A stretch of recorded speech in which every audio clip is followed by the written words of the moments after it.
Greetings and salutations, one and all. How are we on Hump Day today? It's been a mix, really, with the way the weather has been. So, as per normal, I'm doing the social element of the live streams.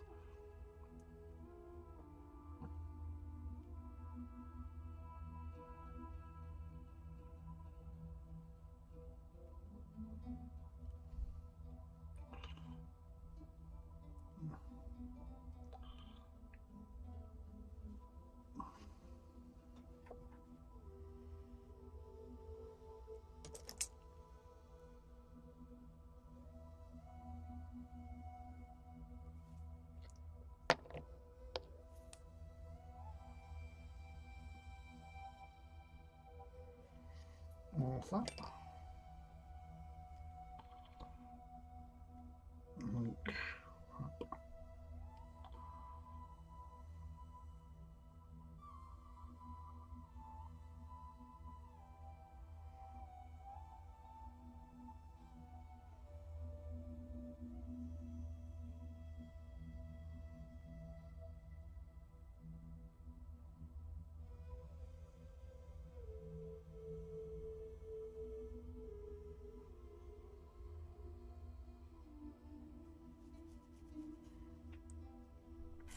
Yes.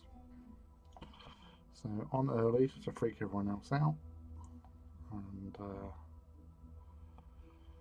all that jazz.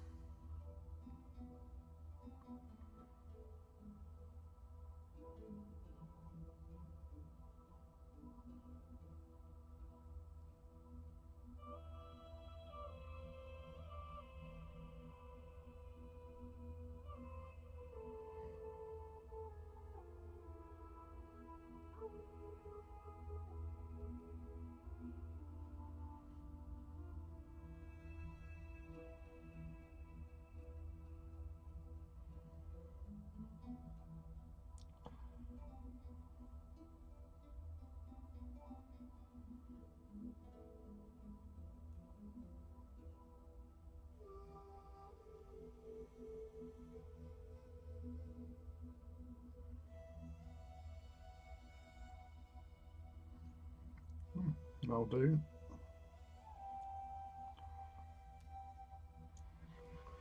Fantastic. Go to sleep now. Right, get that out of the way. Don't need you over, you mouse. So I'm doing these for Empress Children's. Hello Gizmo. Yeah, so traditional style that I do for Empress Children's tanks, you are first, so you must claim first before anybody else does by declaring first. That's the rules of engagement. That's all part of the game here.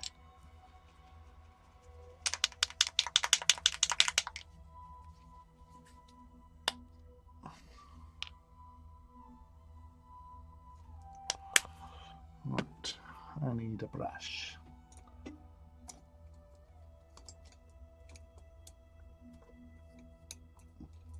We'll do pick, that will do.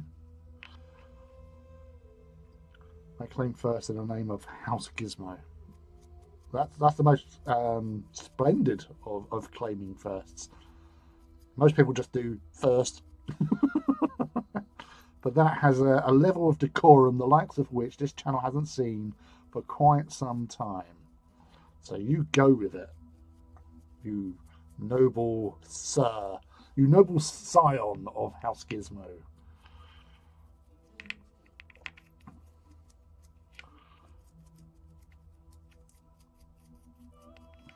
Hey Kenneth, how are you, buddy? Nice to see you. Nice, as Brucey would always say. Is the music at acceptable levels actually? Whilst before carrying on, like it's fine for me, but I don't want to be drowned out by the subtle sounds of Thoth. Indeed, Gizmo.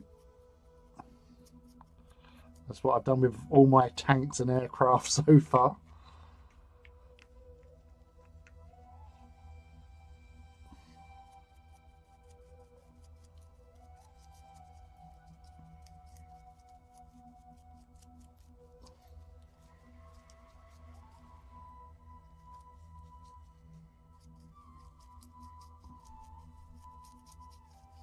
So we're just putting. I've already primed it. Uh, I'm still using Halfords. I know they've changed their formula, but once it's dry, because it initially looks a lot wetter than the old formula, but it does actually dry, fine. Because I was worried when I first, pardon me, terrible windy pops. When I first started spraying with the new can, it was, as I said, it's a lot different the way it's to how the old. It was more a powdery sort of finish, so that's why it clung to the details, and it gave you a nice little finish with what you wanted at the end of the day. So that way, it was a perfect sort of primer spray. But the new one, as I said, they've changed the formula or some sort, and it just appears a lot wetter. And I think that just threw so many people off. But as I say, that's still not that you can see it because the camera. There you go. I haven't lost any detail with that, so it works. Hey, hello, boss. See you sneaking in there, you. How are you? How was your week been since last we spoke, which was like yesterday? Or no, what was it? Only half a day, wasn't it? I've lost it. Oh, you streamed, didn't? That was it. Yeah, it was yesterday. Or am I just? I'm just. I don't know. I'm going a bit skew with wibbly. Better since you got tuned off. You. Yeah. Old president, I said, yeah, it should be all right. He'll be able to handle it on his own. So, got the day off.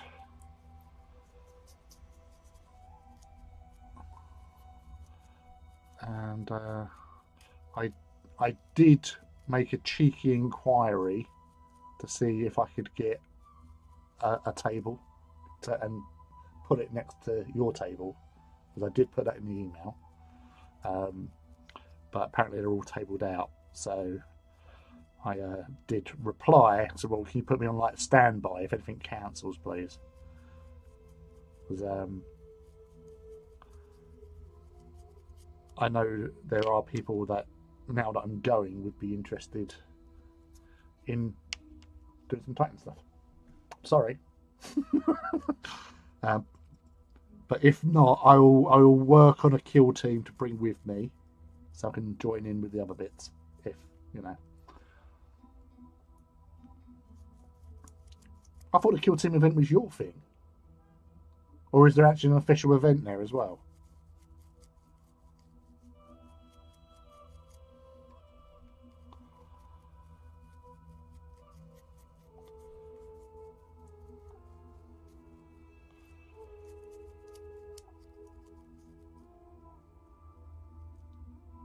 There will always be extras. Talk to Mike on Discord and Tobe. All right.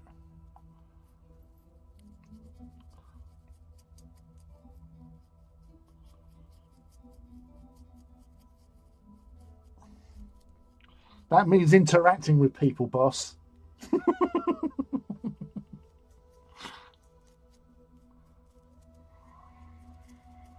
I'll behave. I'll be good. I'll ask questions.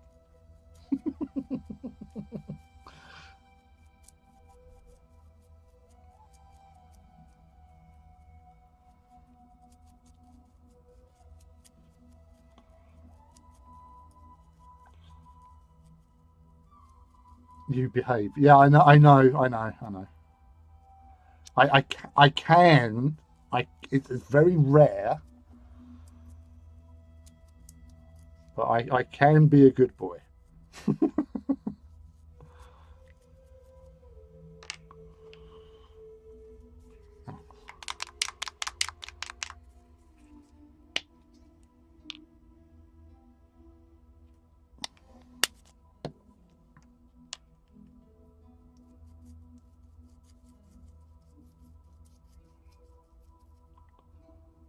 All right. Okay.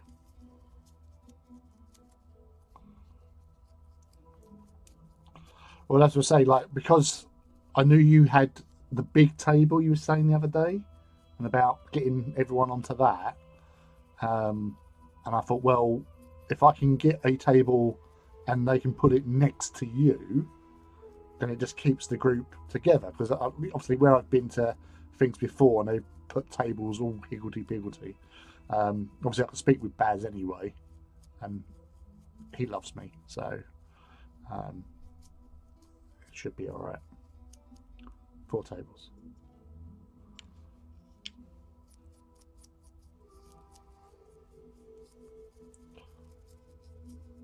Well, you said we had the you had like the big theme table or something.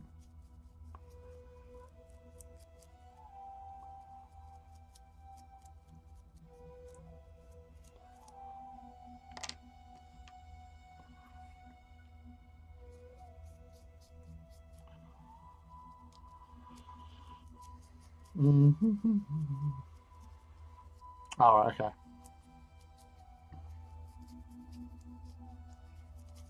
Thank you. So, what's everyone else working on tonight anyway? Have we got hobby on? We just chilling? What's occurring on this middle of the week mayhem?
Wow, sorry, I've just had like lots of different messages that's all coming in. It's scaring the hell out of me.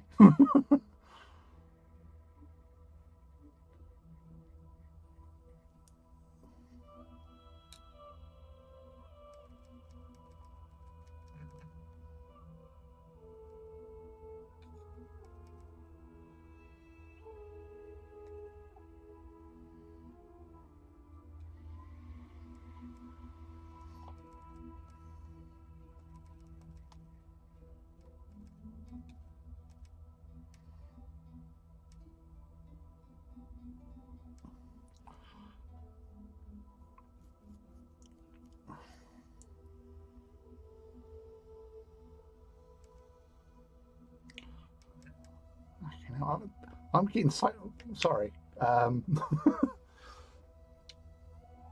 yeah, working on Iron Warrior Warsmith, finally putting some paint down. Good, glad to hear it. I'm procrastinating because I can't be bothered to do my water. That's the most basic thing.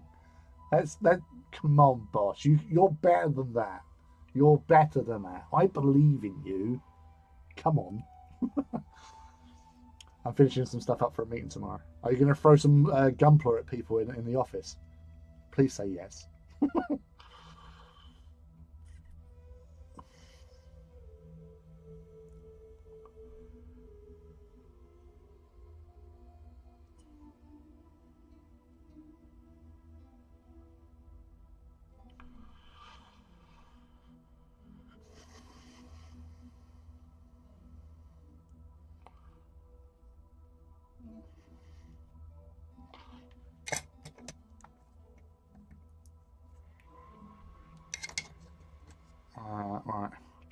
Sorry, man. I was inundated with people, just random people, just all messaging me all at once. It's like, what's going on? My phone's been quiet all day. Everyone just turns up at the same time. Like, it's Wednesday night. I'm streaming. I'm here with the posse. So I'm just whipping through these.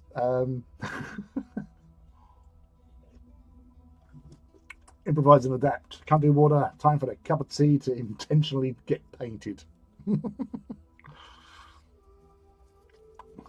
Yes, we improvise. Well, I say I'm sure that I can just throw stuff together to make teams. Like I know, like you can buy all these individual teams and all that, but um, obviously I've got. I'm just trying to think what I've still got. I've got Space Marines still. Um, so if they've got a team, I've got some Space Marines. I've got some Black Templars and some Emperor's Spears. Um, Space Marines in Primaris. So if that's a thing, then that's cool. If not, it's cool.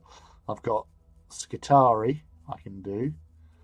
I do actually, funnily enough, when I discovered the boy was chucking stuff out, there is actually a Tau kill team box up there. I don't know what's in it, apart from some Tau. Um, so I could even do a Tau kill team for shits and giggles, because I know how much everyone loves playing Tau. And Bry, he's the one of the other people that was messaging me, and he's already offered me a Space Marine kill team.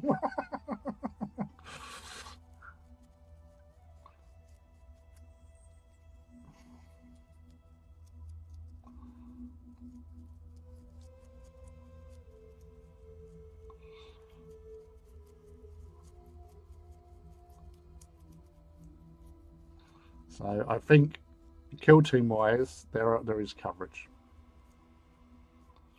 I think I'm covered.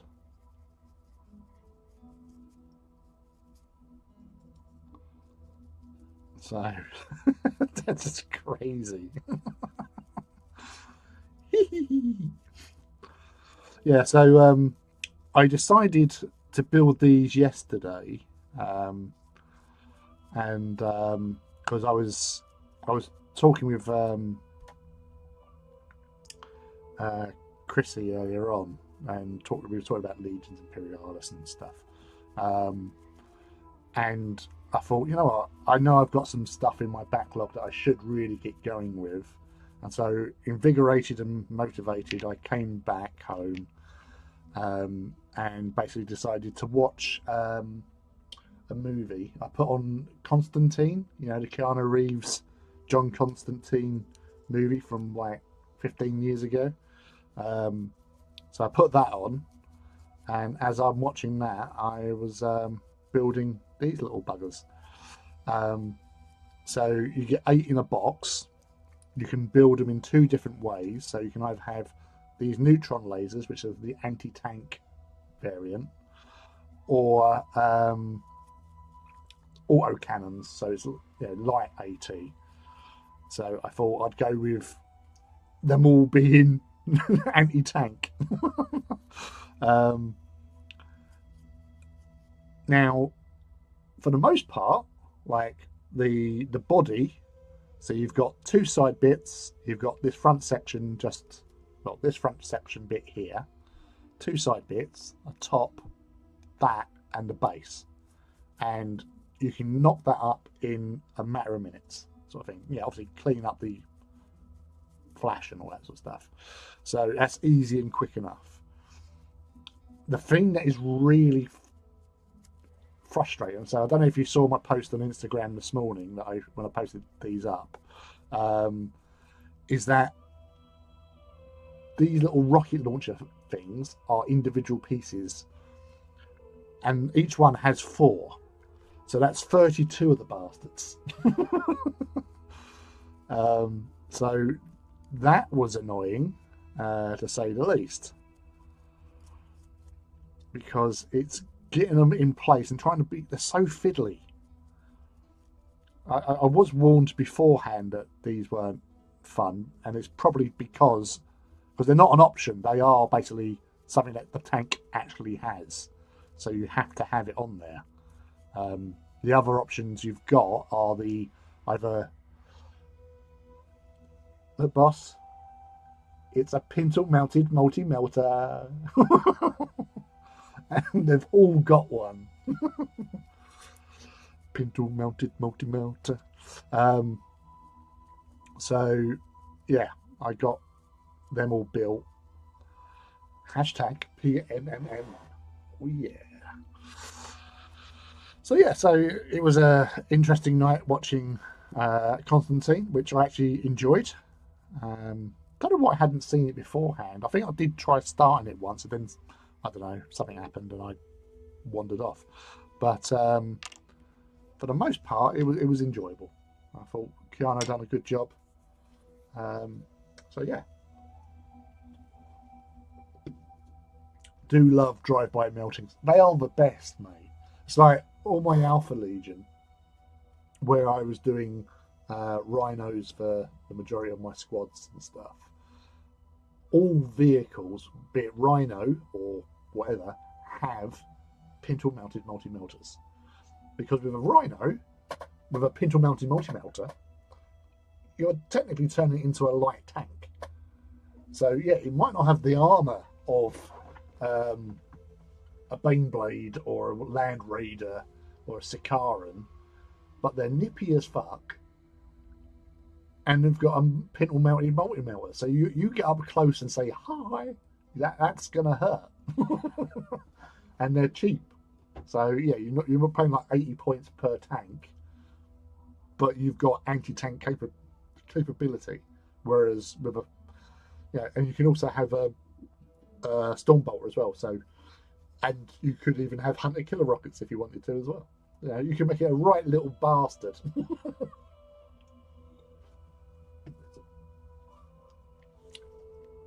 But that's how I imagine the Alpha Legion would be. Is that, oh yeah, there's rhinos, and they've got kit on there to melt your face. So yes, awesomeness. So that's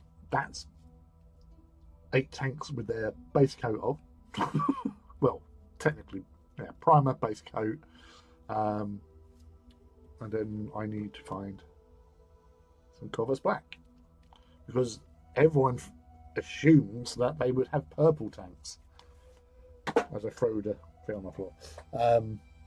But as I've mentioned many a times before, in the original Space Marine days of the late 80s,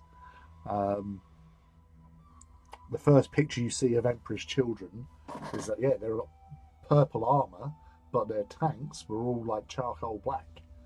Because the story goes is that towards the end of the heresy, they couldn't get hold of purple paint anymore. So what they did have, they saved for armour, and they put their tanks in as grey, because it was the thing to do.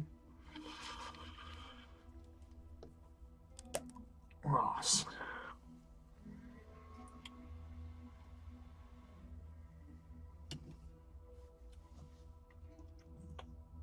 I'm currently developing the accompanying Night House for my Laws of Valor, House Sacra Flama. Sacred Flame.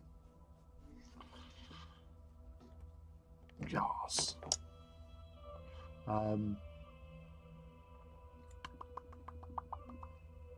That's a thing as well. I'd really like to do, or I'd like to see. I've now painted my kill team. Excellent. And you've got water. Did you get it yourself? Or did you get Rob to get it?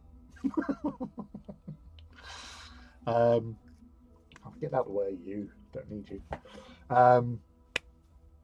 So, because in lore and all that, Titan Legions do have knights indentured with them. The sad voice. Oh no. Poor Rob. I can't believe you gave him the sad voice. He was probably really upset and like knew that he needed to do something pretty sharp. Rob.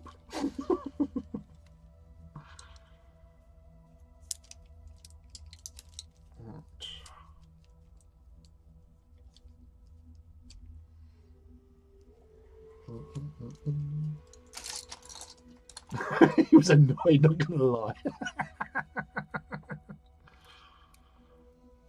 But at least you've got your water and your painting now, and it was also like it's for his benefit that you're painting. Don't forget that. You know, you're painting the kill team, and he loves kill team, so you can have kill team games together without having to borrow his stuff all the time, and you'll have your own thing with background and like character names. You've got to go full Rob on this, Crystal. You really do.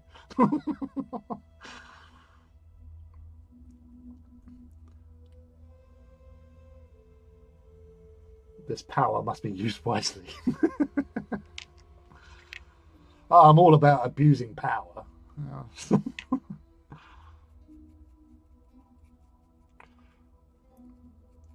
So again, with application of this Corvus Black, it doesn't need to be, clean and tidy because it's the heresy. Things get dirty and twatted. So it's just adding it as you can. Obviously, I'll tidy up a bit afterwards, but it's just getting it on. Get it on! So it's got the base colour down. And then we can pick out other stuff. I've got to find my Xerxes purple that I use on tanks because it stands out better than trying to do my normal method. So yes, I'm currently developing lore for them, but in solidarity with the Titans, they will fight alongside post-rediscovery, the Battle of Dinsmark. They repaint their knights and match them. That's cool.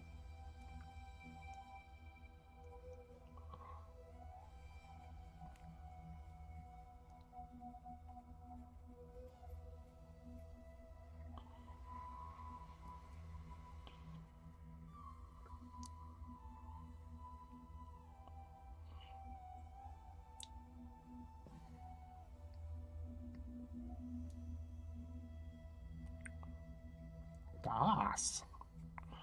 So as I said, like you don't have to be precise or anything when doing heresy tanks because it actually adds to the overall effect that it has been lived in and beaten up.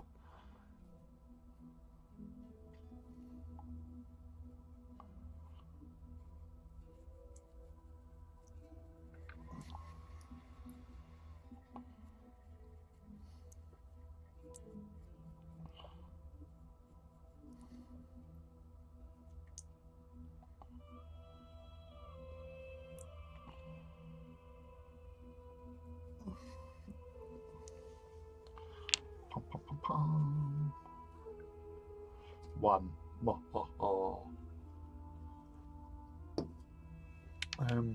Right. Tonight we have dairy milk and Biscoff. I've got the munchies. I'm not gonna lie. And I saw that and I thought, I'm gonna try it.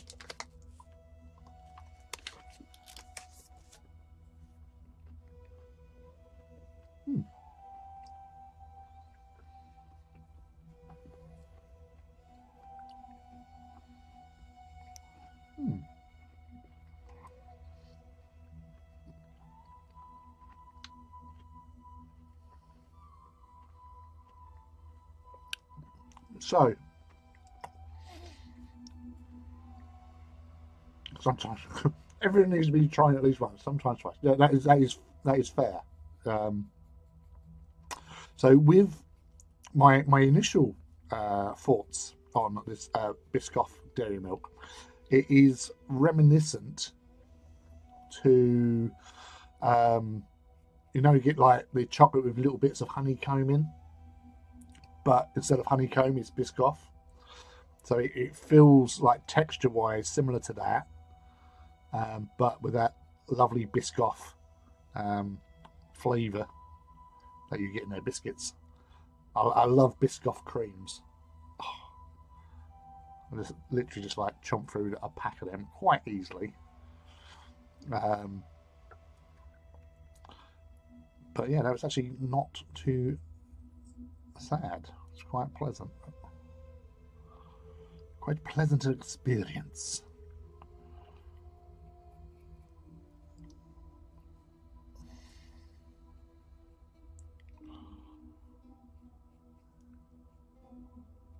Right, so that's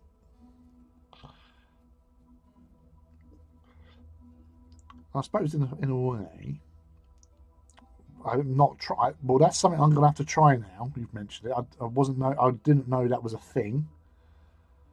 Um, so I might just accidentally purchase some of that and give that a crack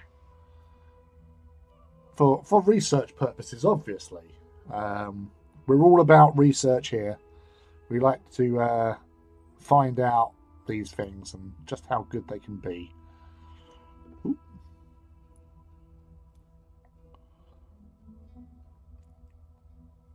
A little. So these are the little speedy tanks, the sabers. So they nip around, which is very Emperor's Children, right? Because they were meant to be quite a mobile force.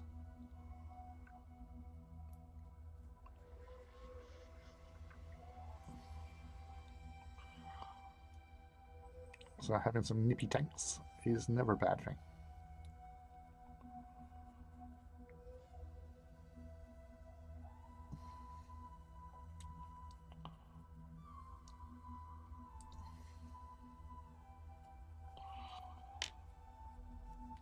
Try another bit.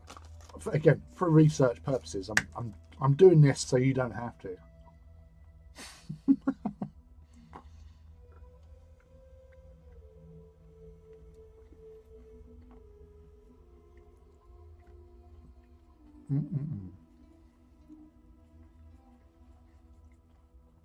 So, well, you never know. You could have a Biscoff allergy. And if I don't die from this experience, then you know you should be safe.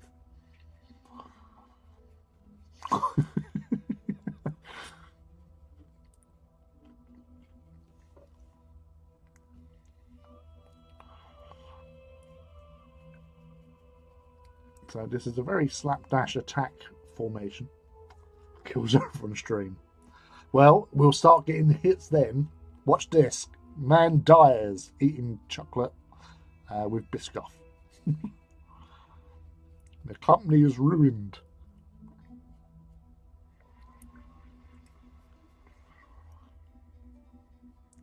Fast.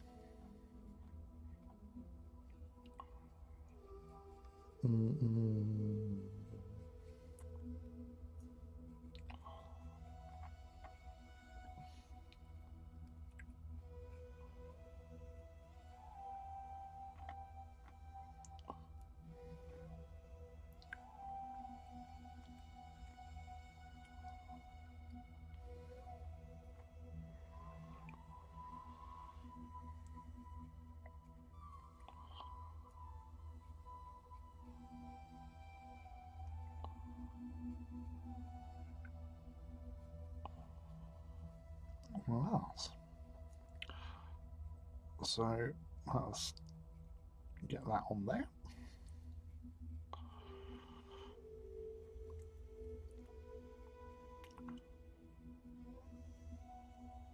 So you, boss, you streaming again this week? Was it the weekend? I think you said when you was signing off yesterday, wasn't it? So if you haven't done so already, please follow Krista McDowell on Instagram. I think you can find it under Krista McDowell. And obviously on Twitch, because she's awesome. Maybe tomorrow, Defo Sunday. Cool. Well, I'll wait to see the notifications. What is tomorrow? Thursday, yeah. So obviously after work, yeah, I should be around at some point, no doubt.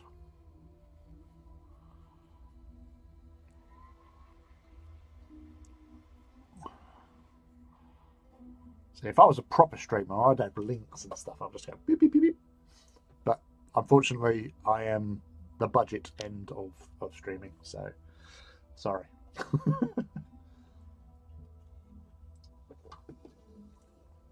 I had notification about doing the update on OBS today as well, and it's like, do I? You know, I've got 20 minutes before stream. Don't know how long it's going to take. Do I risk it? So I didn't. I chickened out just in case things went tits up.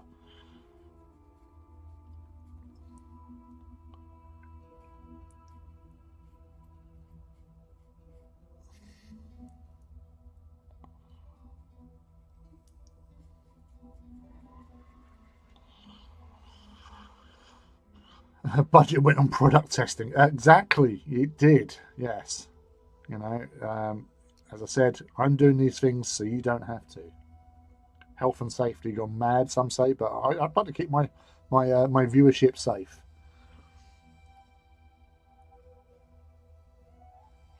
I can help you set up links and stuff if you wanted for your benefit, not so you can link me. Although I appreciate it. I'd link you anyway.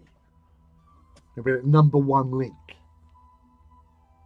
So don't put yourself down. If I'm going to link anyone, I'm linking you.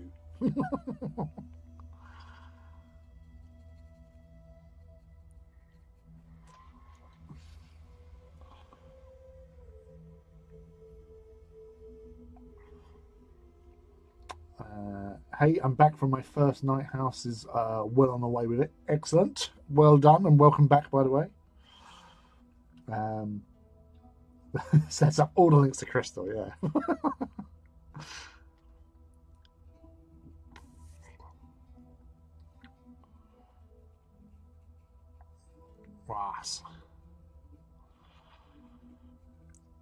To be honest, she could do that. I wouldn't mind. I don't care. It could be like, this link is to somebody else and it just goes to Crystal. I would find it funny.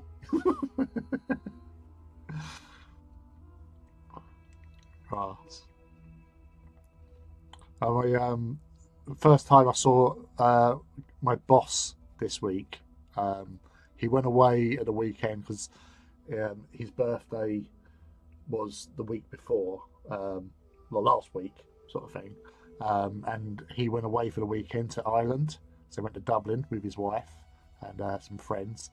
And I got in today. It was a right nightmare getting into work. The traffic was really bad. So I was like, probably went about half an hour late in. I did sort of notify him that I was stuck in traffic and stuff. But I got in and it was this like black thing sitting on a chair behind the desk. And he's come over and said, oh yeah, it was I went into one of those nerd shops you go into. And I went, what? And as I looked at it, and I saw it was like a black canvas bag, and it had like a white thing on the like monster type thing. And then I couldn't make out the writing because it was folded over a bit, but it was Forbidden Planet. So he actually wandered into Forbidden Planet in Dublin for some strange reason. And apparently, like, he got me, well, he got Claire, his wife, because we didn't do it, he got her to do it. She's the ferret. So he sent her in because they were giving away comic books. For some reason, it was like, I think it was because it was May the 4th. This was a Monday. Was it Monday, May the 4th? Yeah. No, Sunday. Yeah, Sunday was May the 4th, wasn't it? But yeah, it was something to do with that. And they apparently give away a load of comics. So she went in there and got like 2 wedges of random comics and brought them back for me. So I thought, oh, okay. So I thought there were some I looked in there. I thought, oh, Maddie might like some of them. So there was a Godzilla one, so I'm having that. Probably right in the middle of some sort of series. I'll just have that one comic from the series. That's it.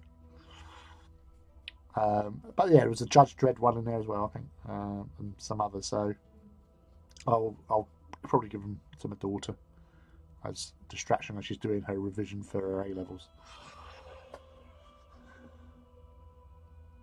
That's actually super nice. He is. That's why I've been there for 21 years. I know, like, I go on as, oh, he's off again. But, you know, that store, yeah, I wouldn't have been there for that length of time if it wasn't a good place. I once went into a comic shop and just bought loads of random discounted ones with women's heroines.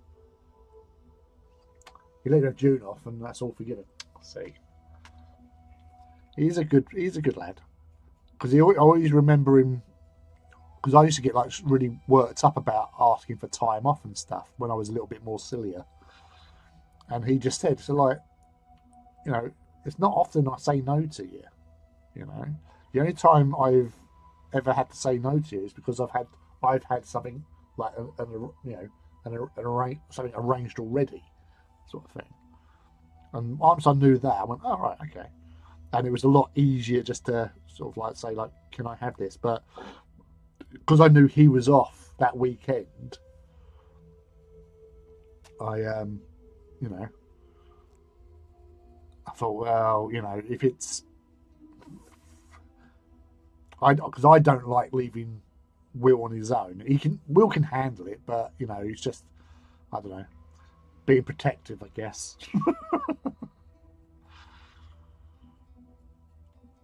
I want a job to come back to.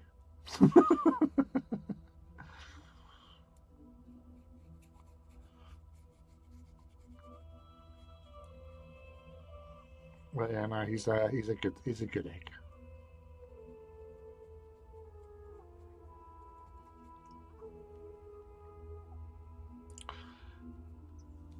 Yeah, there's a lot worse bosses out there. Like the silent partner's not that much better because he's so silent.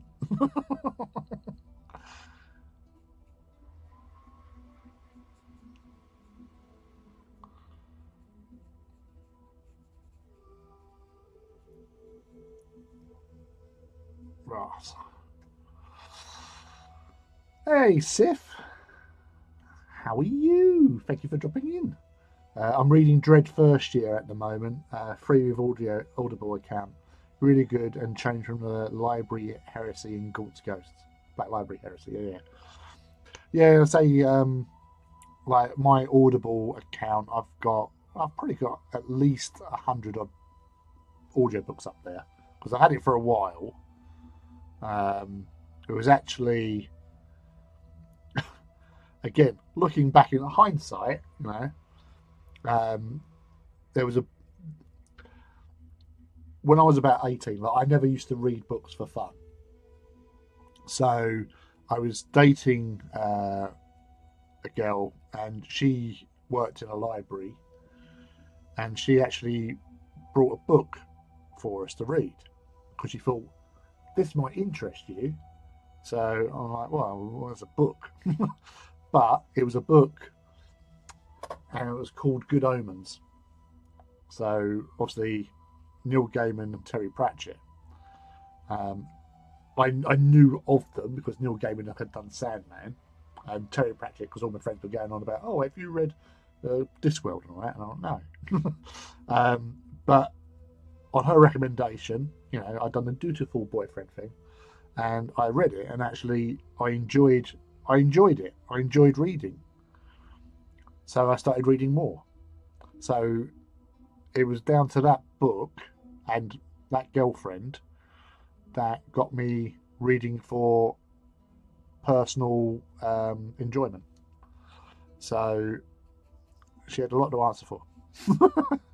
Unfortunately, now obviously the whole Neil Gaiman allegation stuff and all that sort of thing, it tars it a little bit, but it was different times, I guess. Read all Horus Heresy mostly whilst driving to and from neighbourhoods. You're not meant to read whilst driving. but I assume you meant listen to. So yeah, I'm trying to think where I changed over because I started doing Horus Heresy audiobooks. Um, it was quite late in the Heresy. I know, um, but then obviously certain books like Titan Death, I bought the book, but I also done the audible download as well because I was listening to it um, whilst on holiday. Same with Spear of the Emperor. I bought the book because I was at the Black Library Weekender in 2018 when they brought that out. So I bought 3 books: Titan Death, hardback, the special edition of Emperor Spears, which I got edition 123, um, and Korax, Primark book, I'm assuming it was, which I've never read. But the other 2 I've read multiple times, and so read. Um, Although the last book that I actually read physically with eyes was Echoes of Eternity by Aaron Dubsky Bowden, purely because of Iracundus. And I also got the download audible download for it as well. So I listened to it and I read it because the book came out before the digital download, the audible download. So yes.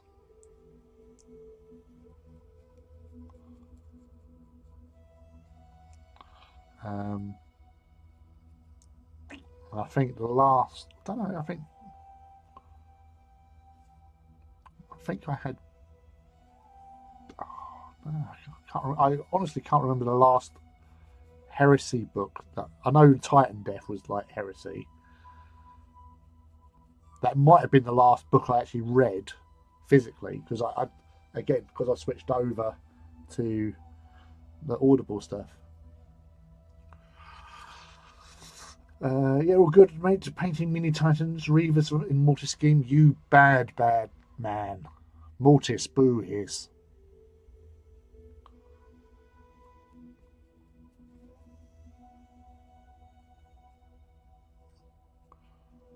A proper traitor.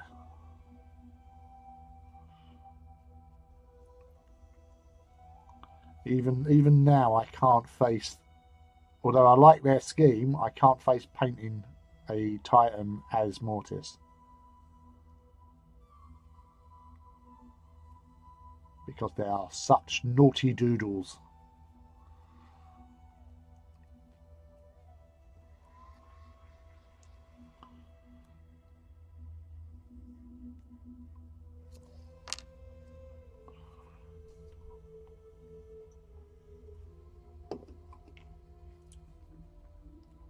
Nice. So 6 down, 2 to go.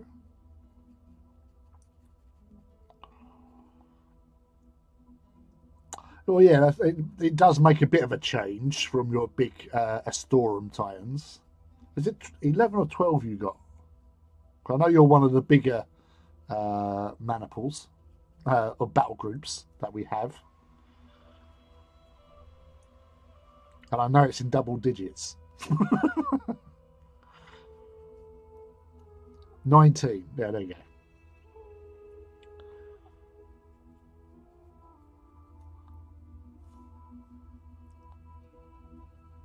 So if you was at Salute, Sif was next to me in wearing the teal Titans Owners Club shirts as one of the head guys of there, and he's a Storm Titans running rampant as always. 5 working progress. Yep, that's fine. They're gonna get done. No. I've never faced Sif in battle because he's a loyalist. I'm a loyalist, and I refuse to play traitor. Although he has played traitor once, but no, I haven't faced up against Sif, which I know deep down he wouldn't want that to happen.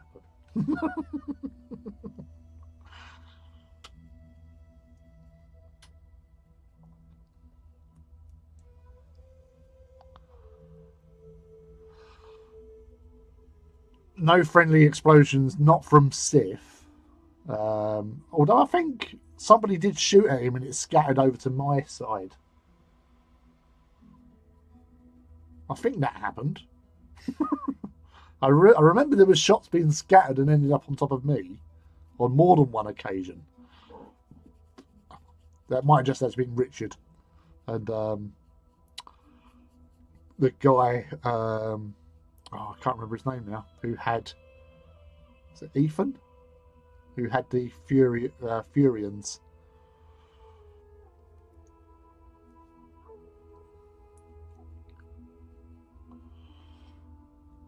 I did kill my own Knight Banner and injured one of Casey's. All right. Well, those sort of things happen. It was an intense battle at your side.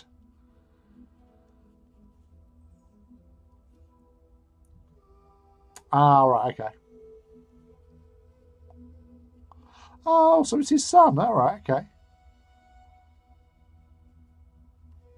So they were very nice Furion Titans, and I was like, wow, he's good.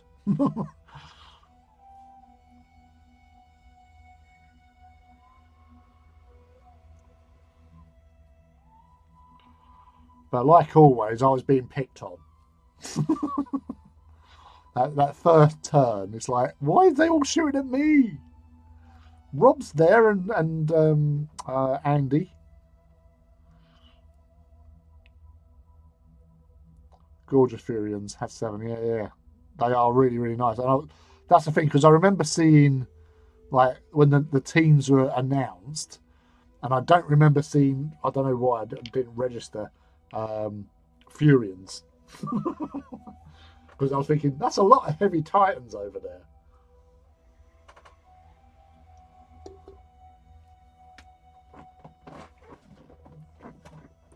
Same here, all picture me. Well, that's the thing. They always go for the threats. they can't have us running around rampant, Sif.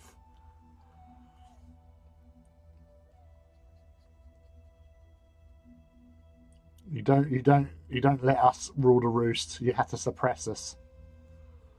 But I do get a lot of that. It's like Beachhead the other year when I was up.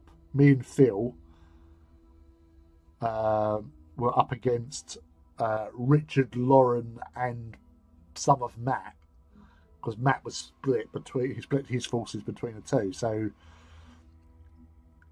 was it Lauren had her 2 warlords? Or did she still only have 1 then? She might have only had 1, but I'm sure that there was 4 warlords on their side. Obviously, Matt's was in between, but there was definitely, outmaxed. Because Richard had all his Volturum running around. And even though, like, first turn, even though Lauren's 2 warhounds were face to face with Phil's, she shot at me. And I thought, what have I done to you?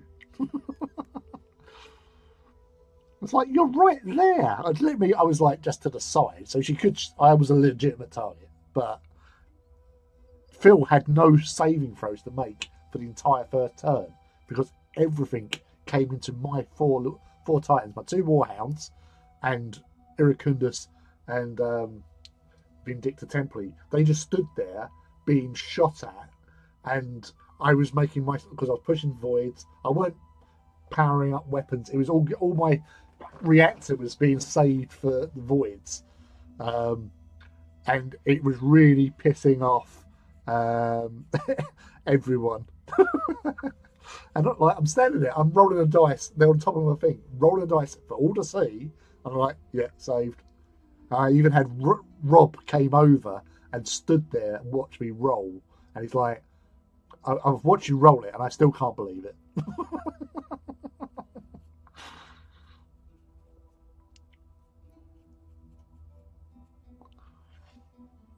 Uh, what did I do? You know what you did. Casey did better this time. Didn't hide behind a hill at the main walk. Yeah, I got stuck. Um, my Raptura was basically he got really hammered, and a lot of it was like scattered shots and stuff. But he got a lot of love thrown his way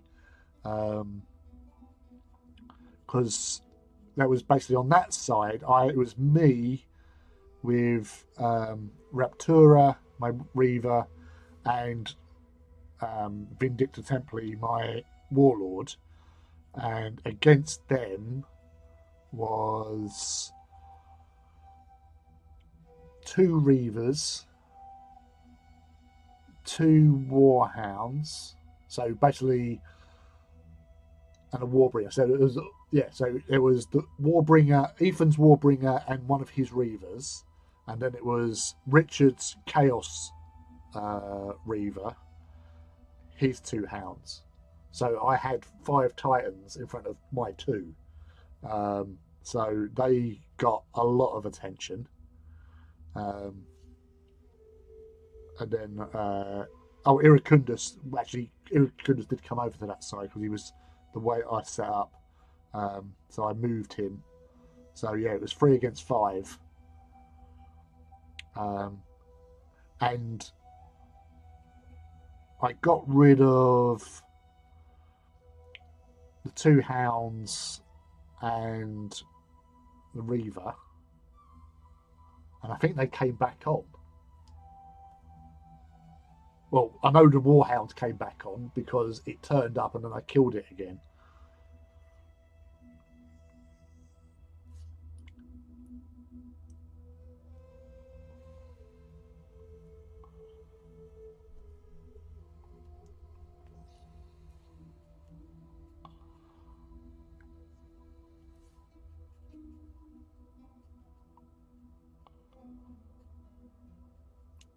So I don't think it helped that I was tripping off my tits on Sugar Rush. I was like, I was so that the morning session, I was just like I had so many people coming over and was chatting and talking to other people as well as friends. Um, but yeah, it was a little bit mental at times. Do wonder how a Titan Legion training exercise would go. Would it all be simulation or shoot other Titans until shields pop, fit them with Titan paintball guns? It could be possible. I wouldn't put it past them. But I believe they do simulation because there is, I think it's in Mortis, or it was in Mortis, and they're basically communing in the mana pool, and it was either reliving former battles and watching all the battles unfurl to get that sort of experience of previous wars and stuff. Titan scale laser tag, yeah.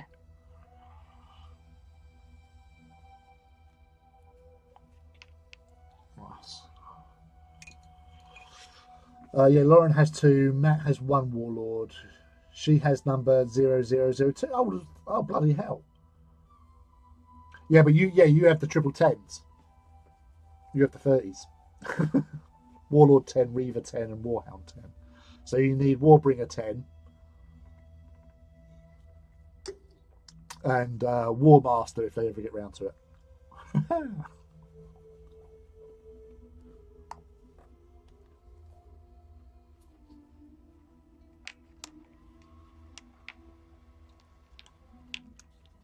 So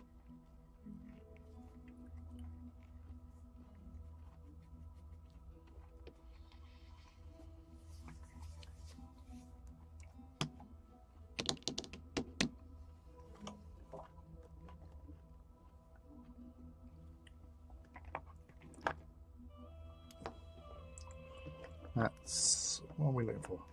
That's what I'm looking for. I'm good with sugar. I was actually got notification today. 3 years ago today was the Horus Heresy Open Day at Warhammer World, where Miniac got escorted off the site for leaking the stuff before the actual event started. I reckon Trump tariffs will shelve any plans for War Master until next year, if rumours true that they were doing one.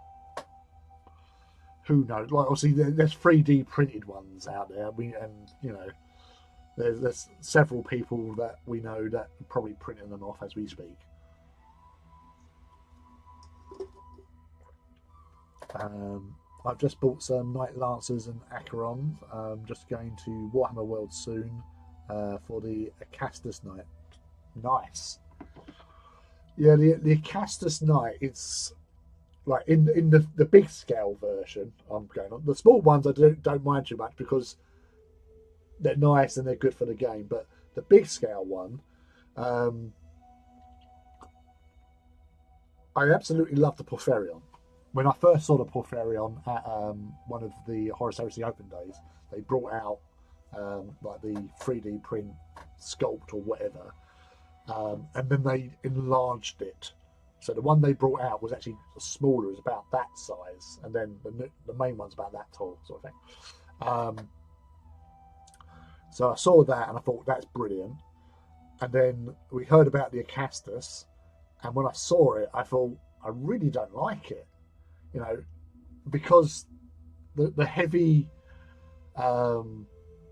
conversion beamers were really low down. It was like it was a knuckle dragger, and I didn't like the aesthetic. So for me, it wasn't. You know, I've never really been a massive fan of it. Rules wise, it's a great night, but it annoyed me because I was kind of hoping for like a close combat version of the Porphyrion, you know. So if it had arms, it should have like a club in it or a mace or something, or you know, close combat weapon of some description. Because it's like you have a shooty one and then a close combat one. But instead, it went even further away with the Acastus with the heavy thingies.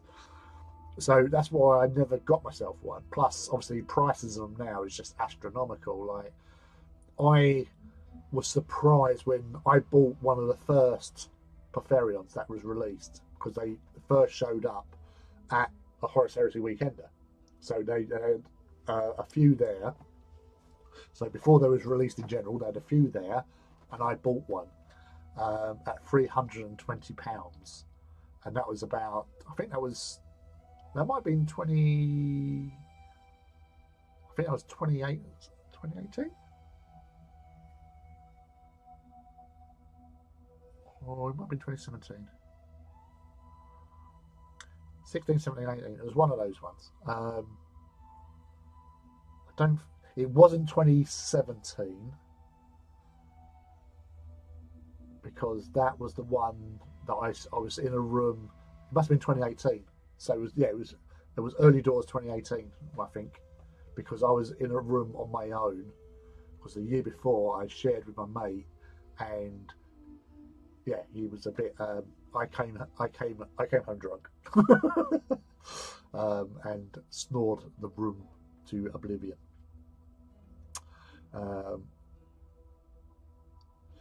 As there's 3D prints, they should hurry and produce Forge World ones before we all have 3D prints. It's fair. Love the Porphyrion and Asterius, but people's posing needs improvement. Open strides those legs, not standing to attention. Yeah, like when I saw Rob Walters' Procon Vi Asterius, that's when I changed my opinion on it because it's posed really well. Admittedly, Rob does awesome jobs with the bases anyway, so it's like god level posing with a base. but he really did make that look an awesome model. And I do sort of feel like, should I? But at £475 now, so that's £155 has gone up in price in 7 years. So yeah, that's a lot. Unless somebody donates one to me, I'm probably not going to get one, because I was talking about this with my friend Brian, because he messaged me about the new Night Defender, um, and I went, well, it was a surprise it turned up, and obviously because I have one of each class apart from the Acastus in my collection of 40k knights, I thought I'd probably have to get it at some point to fill out. And then he said, yeah, but somebody else said, like, haven't you got the Asterios? You ain't got the Asterios, though. I went, no. There's a reason for that. Which I've already reiterated. Best buy it now before it goes up again. I've got other things to worry about money-wise than resin crack, unfortunately. So I have to be a bit prudent with spending, because I don't think my car is much for this world, unfortunately. Touch wood, it can last a bit longer. But yeah, it's my longest serving car. I've clocked over.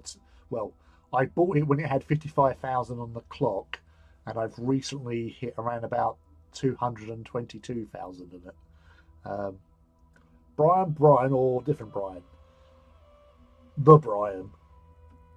You know which Brian.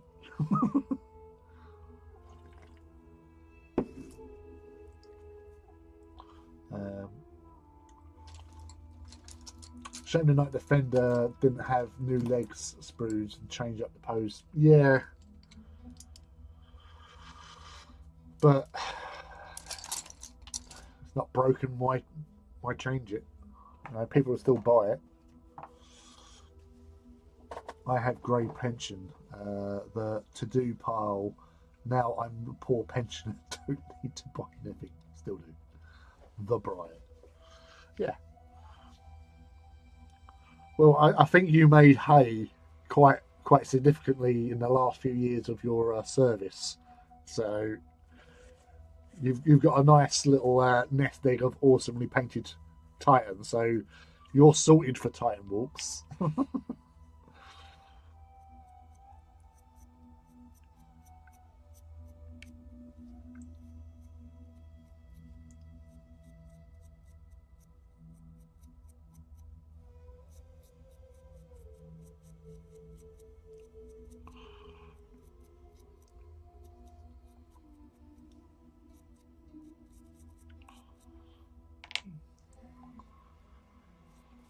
The Brian, yes.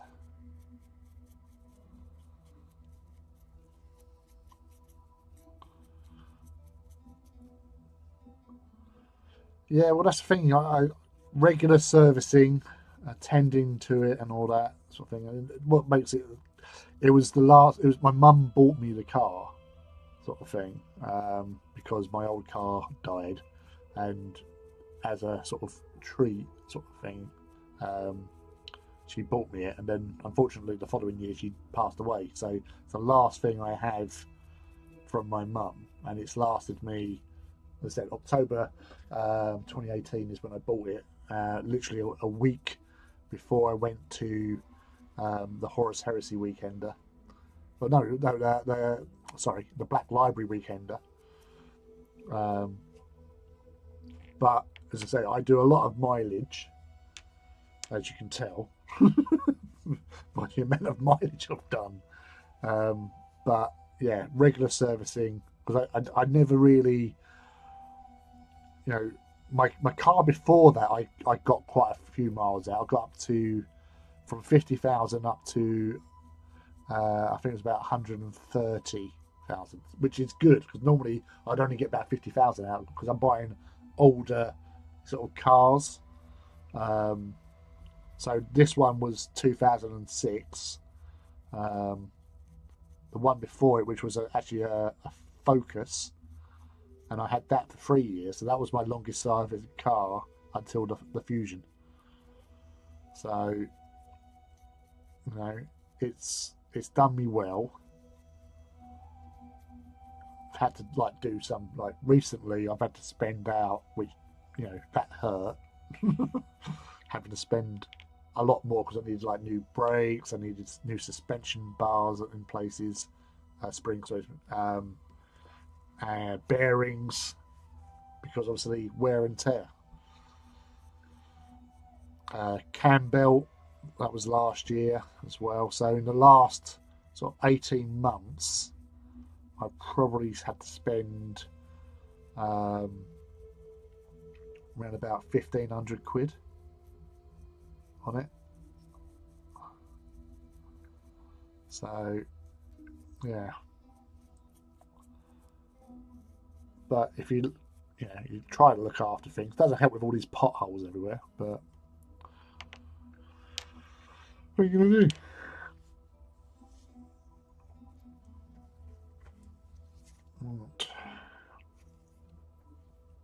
How's everyone's progress going so far? Has anyone dipped their paintbrushes into their coffee, tea, beverage of any description that they may have by them? And what have you all got planned for the rest of the week? I know it's a short week for some of you because of bank holidays. Since I've had to change my day off to a Monday, I don't benefit from bank holidays as much as I used to. I didn't mind working bank holidays purely because it was a short day and I get a day off in lieu. So, but I don't get that now.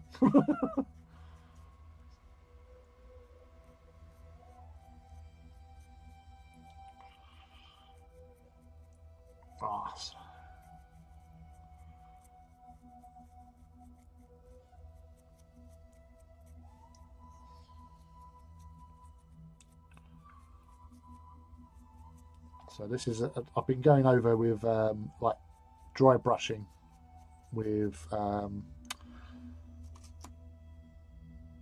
Administratum Green.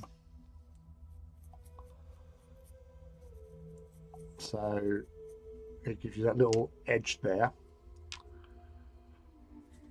But I'm going to go over them all with Nuln Oil to sort of tie it back down, and I've got to work on the tracks a bit as well. I'm getting some base coats on so that if I stream tomorrow, it's fun stuff. Yeah, it's all in the preparation, isn't it, boss? Getting all the things ready, which I am absolutely useless as you all know, because how often have I just turned up and going, oh, well, we're just going to do this, sod it. Long gone are the days where I actually used to do a little prepared, this is what we're painting tonight. So you could also notifications and I now just turn up and go, hi, I'm here, let's talk and hobby.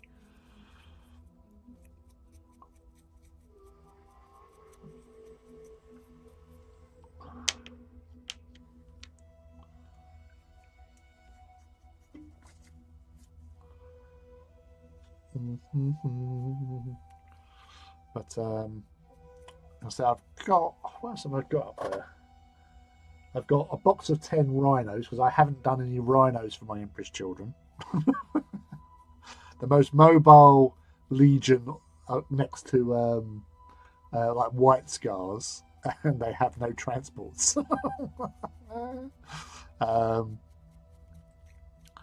So I need to get them done. I do have some, I think, Legion drop pods as well, because I've already done 4 for Emperor's Children.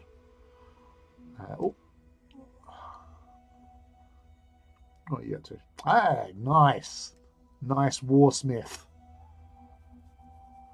Because that the new thingy model from Forge World, the new one, the Praetor.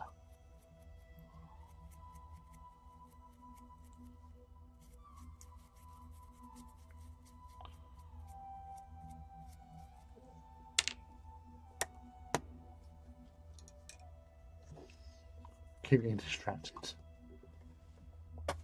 Ross. That's cool.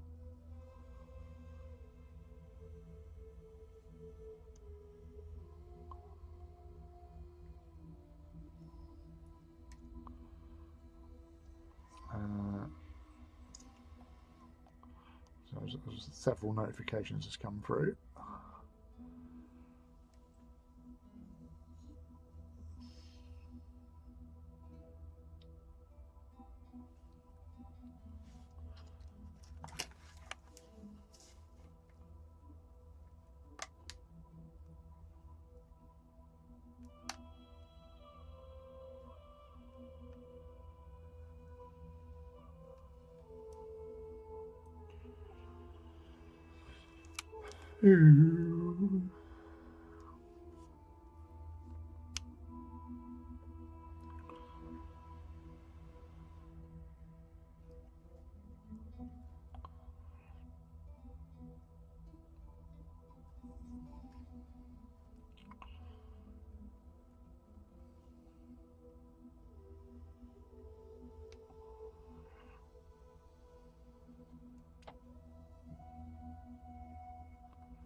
Right.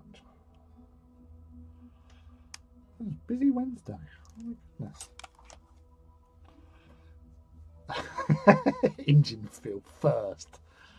No, you're going to have to do way better than that. Gizmo got in, checked that nobody had claimed first, and then announced himself so magnificently. It was probably the most magnificent first season I've witnessed on this stream. And that was whilst the stream was active. Not before, active. So House Gizmo has the honour of first today. Nobody's claimed second though. Just saying. Second is still available from your local hobby hangout.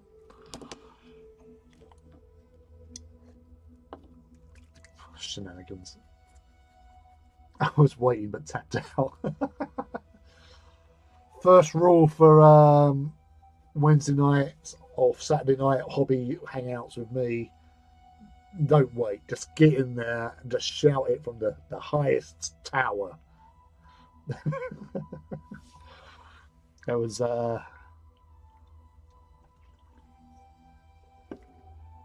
elsewise it's madness. Just madness, I told you. Right. You alright, Phil? What are you doing tonight? What are you up to? You salacious little morsel.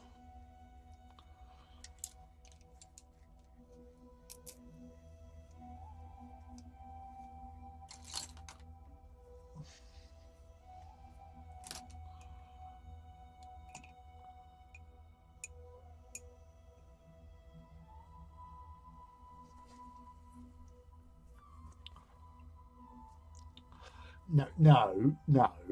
There was a precedent that we had. You didn't agree with it, and I've since flipped it because we don't do as I was saying a few minutes ago, we don't do the preamble now. I literally just go and stream. I don't do the previews. Literally just turn up and go. So now it is officially straight in, get it on. Judge still turns up occasionally and crows out first. No, well, you didn't turn up. Don't you pin this one on me. I've been on here since for an hour and 21 minutes. So don't you come in here accusing shenanigans when there quite honestly isn't any shenanigans to be had. Apart from the ones we are forcing ourselves to do. You shenanigizer. Shenanigizer.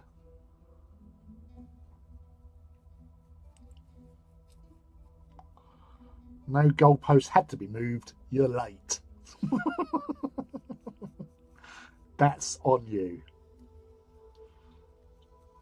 And in defense of banning you last time, I didn't realise it was for so long. And I apologised. I know what I've done wrong. And they even created a hashtag. You got Leaky Cheese to create a hashtag and a movement to free Phil.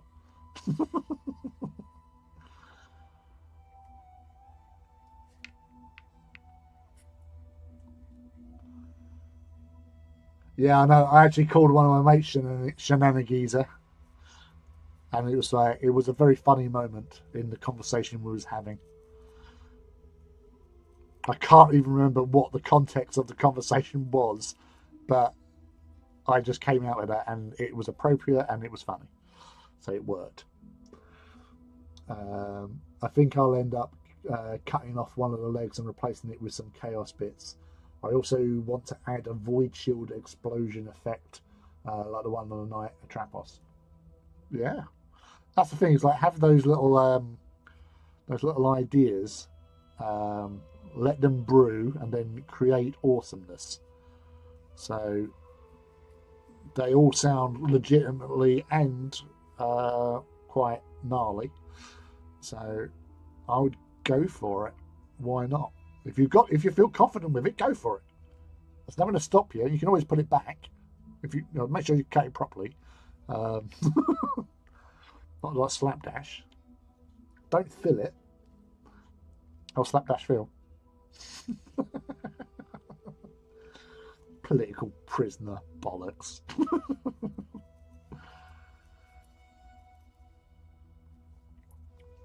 How are you, Phil? Anyway, apart from moaning about one thing that happened like 2 years ago.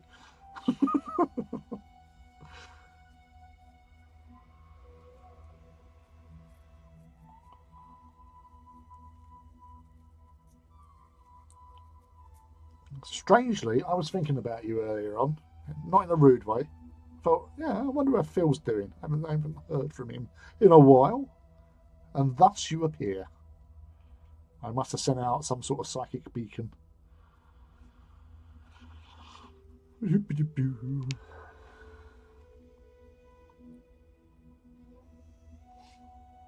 is my book of grudges. I have to bring it up. Fuck's sake. Your book of grudges is like larger than the entirety of the whatever it is, Britannica. I'm a good planning. Planning my hobby room. Oh, you're reorganising now, are you? Encyclopedia Britannica. That's the fucker. Just don't tell me where you were thinking of it. Yeah, I do think about people at times, Kenneth. You know, it just pop up into my head. Kind of like what happened in Ghostbusters when they thought about the Stay Puft Marshmallow Man. So, and lo, he did appear.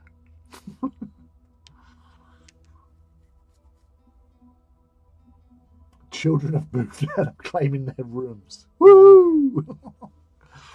All the hobby rooms. So the missus is outside. How's her workshop, beautician shed thingy cabin, beautician cabin?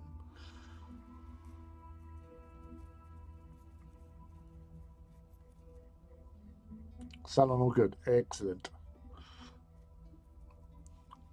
I take it you haven't been caught hiding in the rafters then.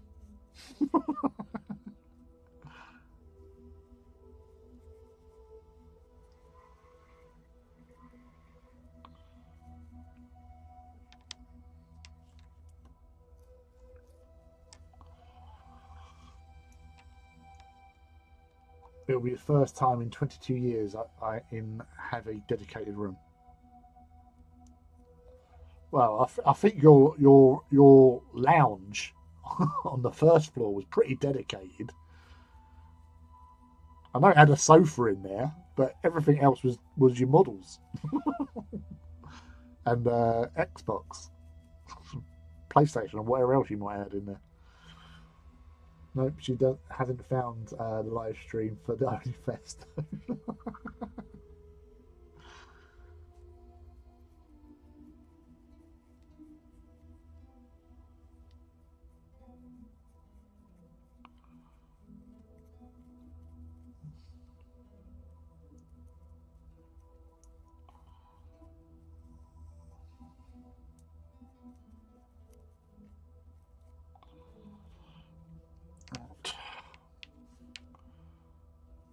Zip, zip, zip, zip, zip.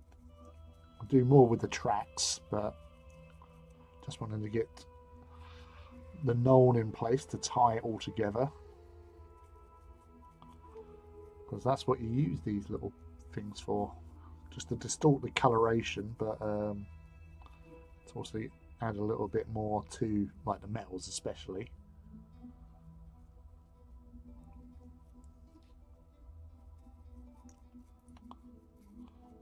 I've just got to find that purple. It's out here somewhere.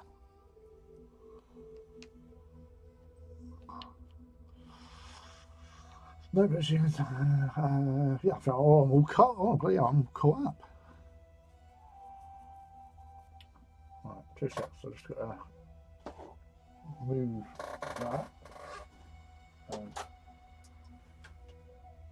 I'm feeling a little bit of a chill, so I'm just going to put the heating on. Which, it sounds weird, but it's fucking cold. I've just got a t-shirt on. You know?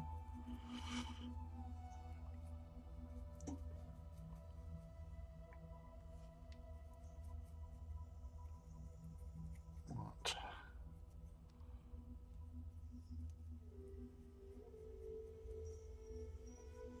Almost there. Badonk, badonk. Good, good, good, good, good.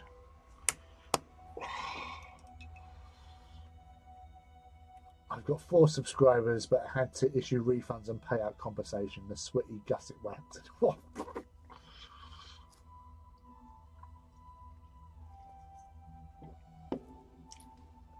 Yeah, we'll leave it at that. Thanks. I'm just gonna blow some hot air on these things.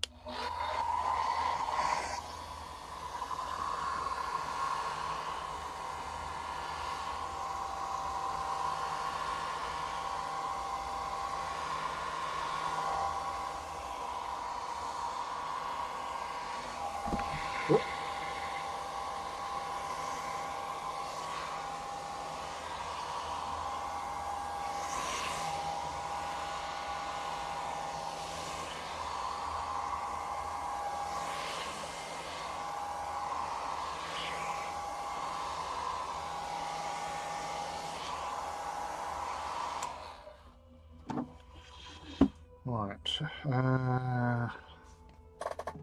You put. Oh, there's purple. Found it. That was surprisingly easy. I have a plan, you know, I have a lot of minis, right? Including old stuff, yes.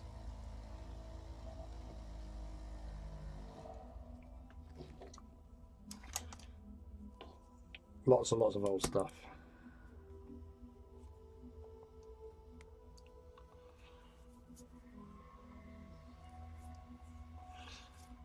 Yes.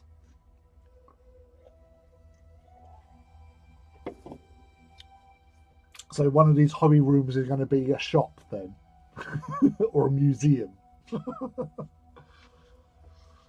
Phil's Emporium of Awesome.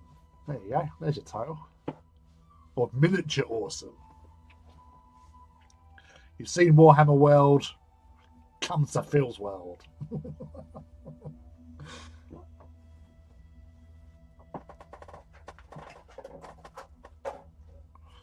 Right.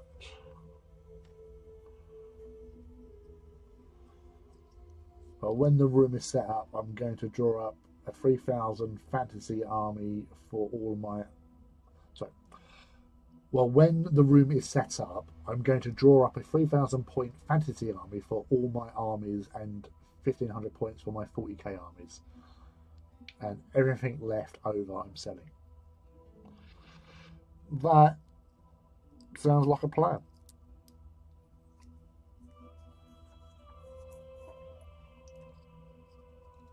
You might as well, especially like the old stuff.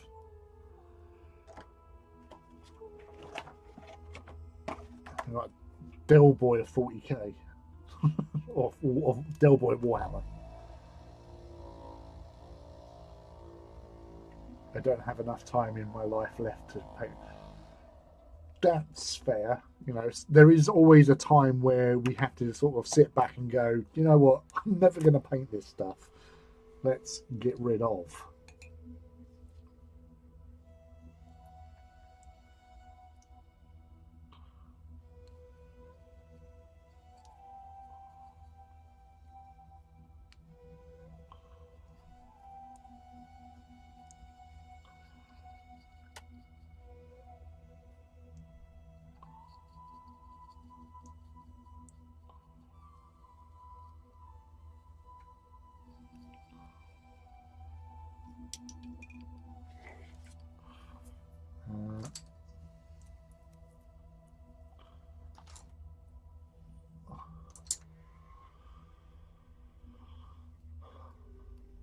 Surely that's when you hide it in boxes for the kids to take to Antiques Roadshow in a few years. For example, I don't need 15k's worth of big hat Chaos Dwarves. Never going to game with them. Well, that's a brave thing you're doing there, mate.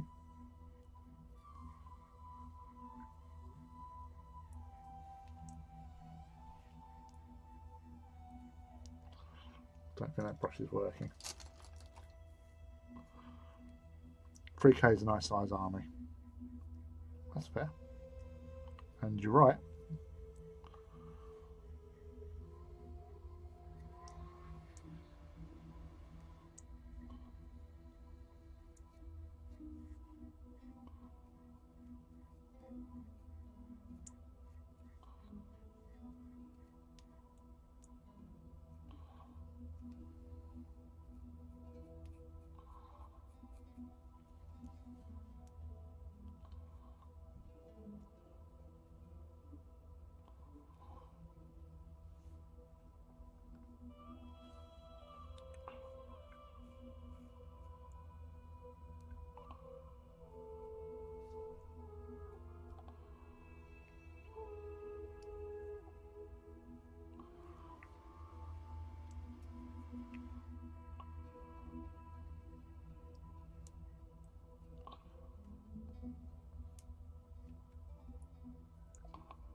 Don't need 4 Lamassu or 8 Earthshaker cannons.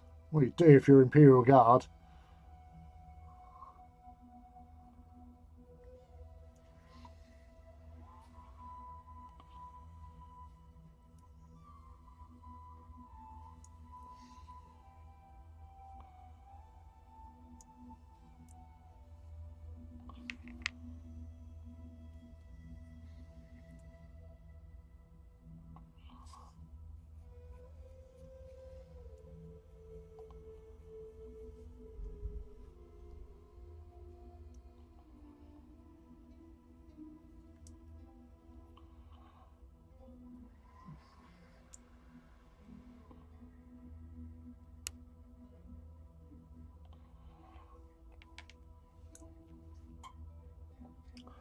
I think when I'm done with the 30k army, I'll get some Adeptus Titanicus.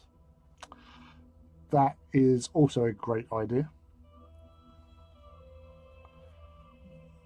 because they are great models, and plus you can also play in Legions Imperialis, whatever the base size.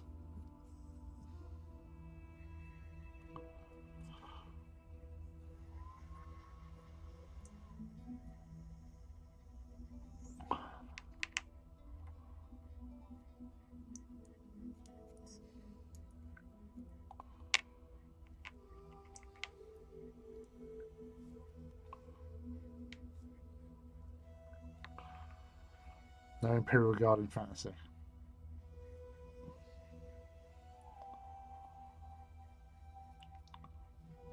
They are in certain people's fantasies. I always remember it as when I was a kid. There was this film. There was a Japanese. Well, it had Japanese people in it, but it might have been a Japanese movie. But it was called Time Slip, and basically it was meant to be a load of I think Americans, basically, or it could have been Japanese army. I don't know, but they went through a time bubble or something and ended up in feudal Japan. So you had a load of like um, troops, like well, not a load, but there was a platoon, say, uh, with some armor in feudal Japan and fighting alongside samurai, as you do.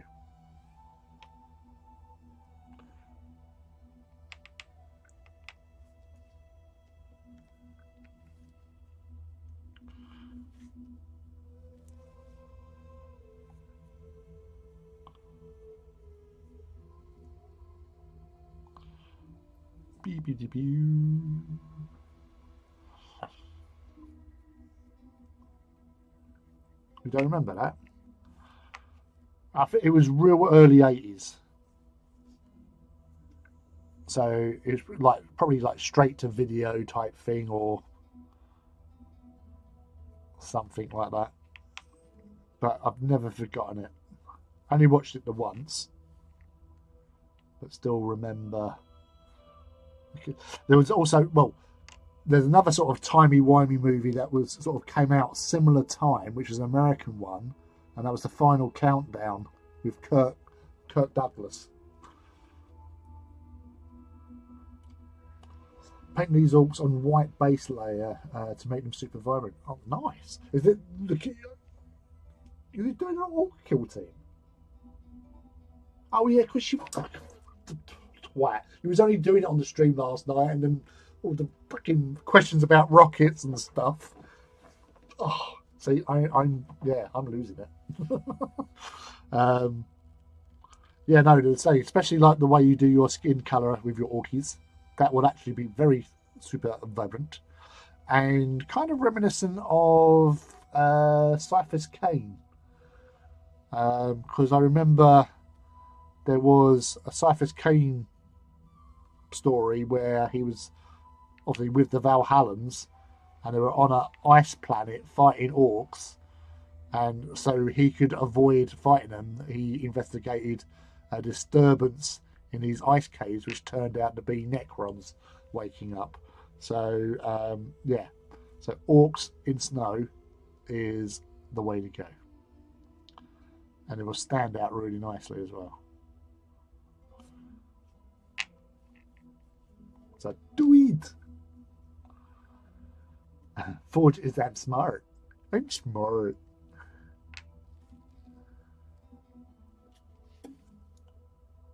What was it? What Jar Jar says? I speak. Yeah, speaking doesn't necessarily mean intelligence.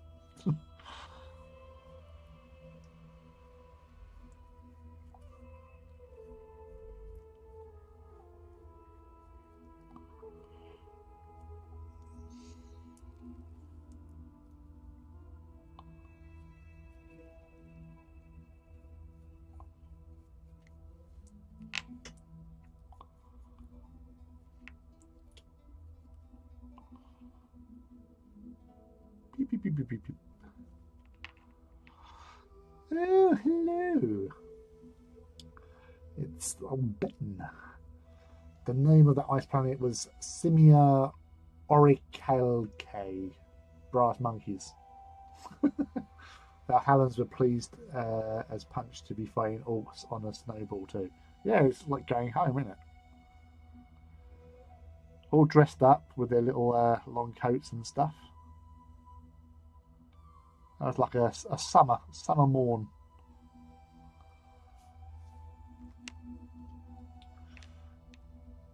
God, the Kane's books are so full of stupid jokes like that. I love them.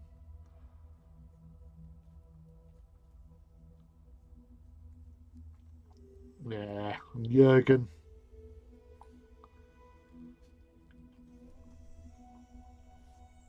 Was that the short? So it was my favorite. One of my favorite Jurgen bits was when he's trying to find Kane and he's walking around in this forest, and there's um, chaos worshippers walking along with him, or Nurgle people, and they're ignoring him because he stinks.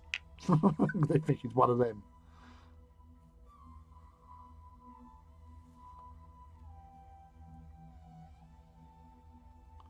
Or the time he fights the champion of Kane of Khorne, because they're all chanting out Kane, and he reckons they're saying Khorne.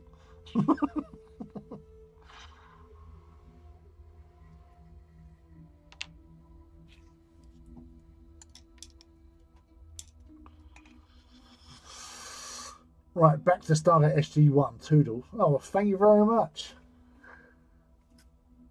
You go see your Richard Dean Anderson. See if I care.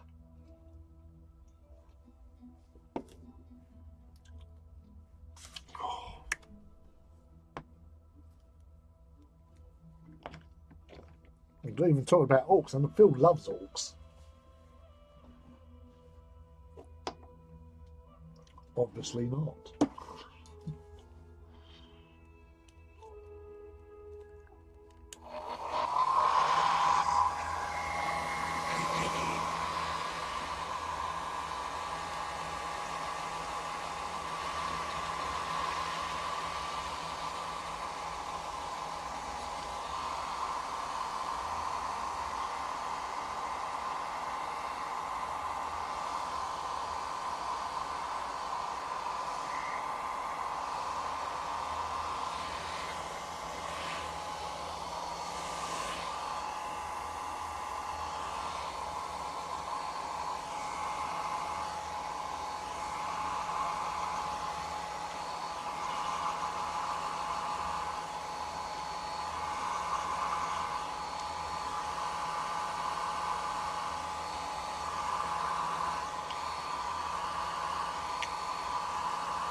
Nice.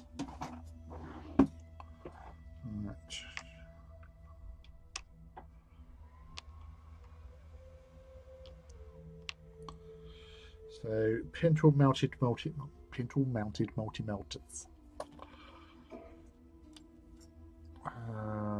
What am I looking for?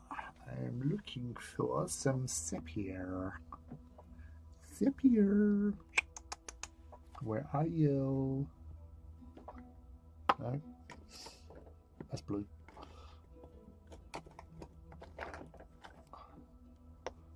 Might need that in a bit. Don't need that yet. Or that. Oh, I do it. Yeah, I'll put it there. Might need that in a little bit. Oh, well, yeah, I'll need that at some point. That's... Haha!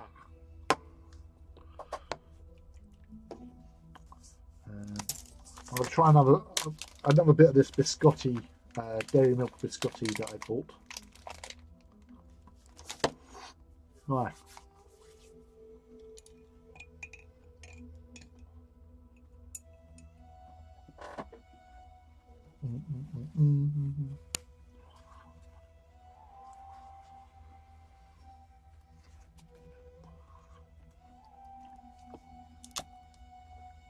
For science, indeed. We'd always do it for science.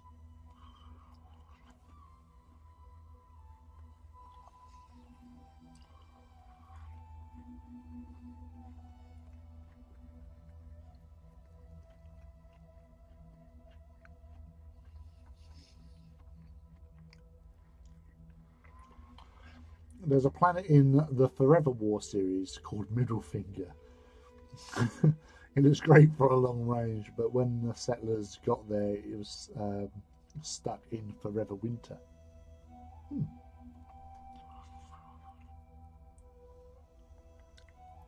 Quite apt.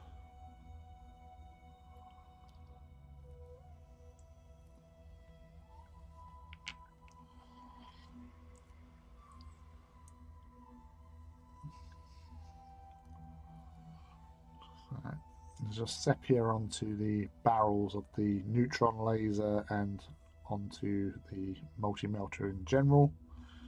The pintle mounted multi-melter, sorry. Always have to say its full name and title. It's the rules.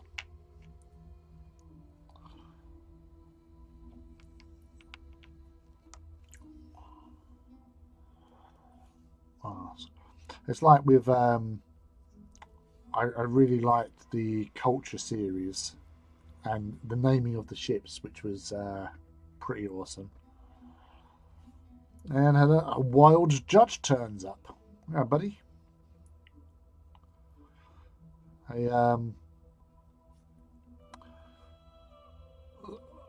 know that you shared things about the Trench Crusade being at UK Games Expo, so I'll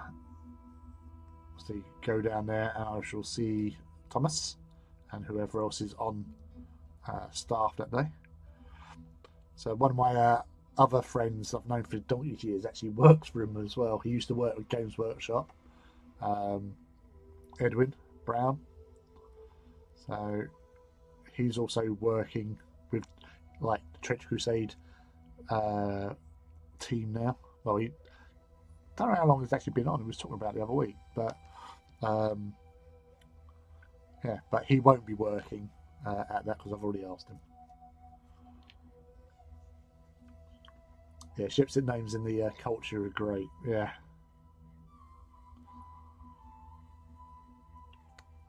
There was I used to like look up the names of the ships and like their Wikipedia sort of thing. Gunboat diplomacy is one that always sticks into my mind. The meat fucker, which was a protagonist, one of the culture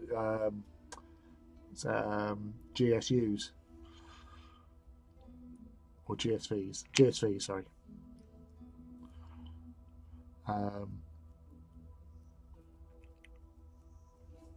But yeah, it's the whole sort of idea about the culture is pretty bonkers. There's only been one book in the series though that I haven't finished, and that was Inversions, because I think with that one I started listening to it because it was like on audio, but because it's like a world that's kind of outside the culture but is being influenced by the culture, and it also reminds me of an episode of Babylon 5, Deconstruction of Falling Stars, where you see what happens, the events of Babylon 5 500 years down the road, where it's all like sort of dark ages or whatever in this particular like little scene, because it's a lot of little like not clips but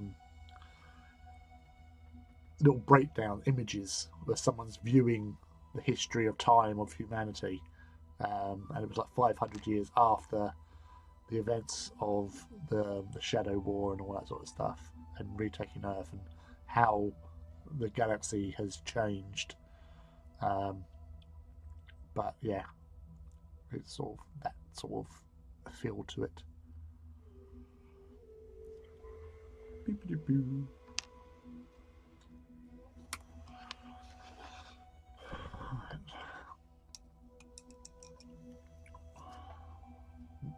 Drink.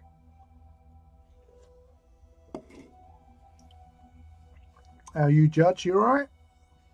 Keeping out trouble?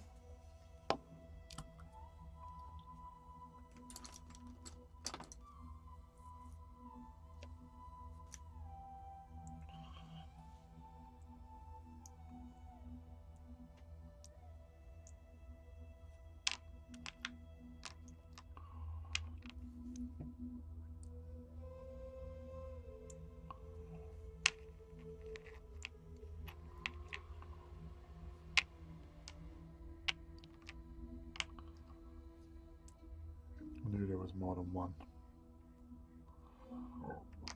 Ooh, pardon me.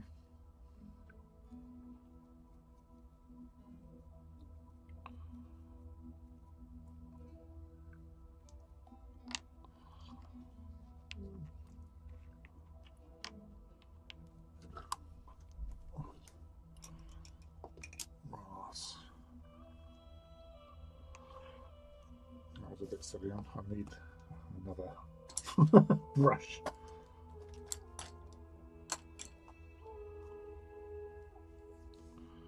Random.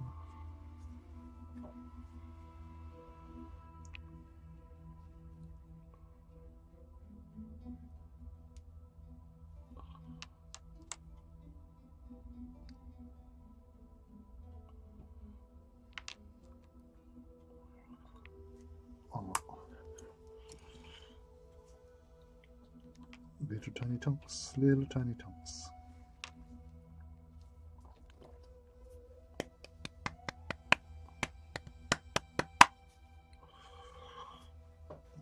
I can try adding some gold.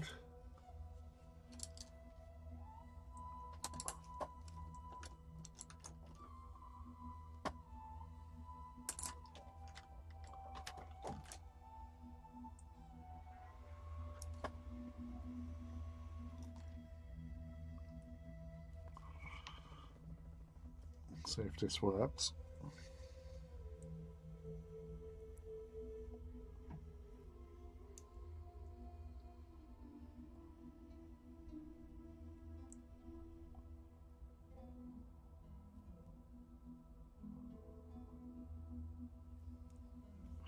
Kind of works.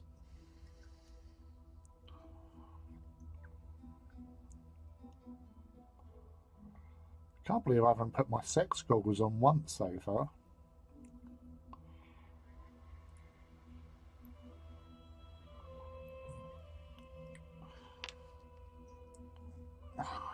Probably just big enough to see the detail.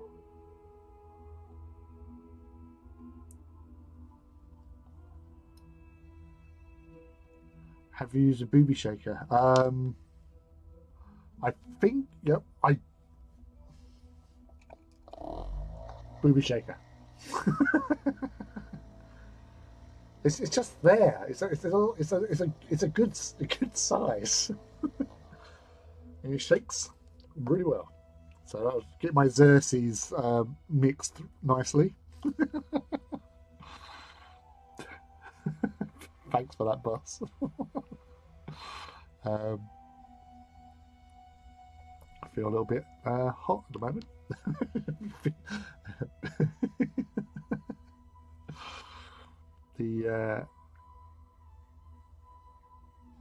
I always call out. Yeah, I obviously didn't.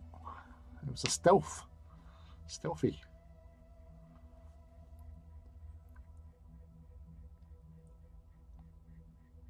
So they really do work so well though, because I've had paint come back to life from near death. You know, stuck some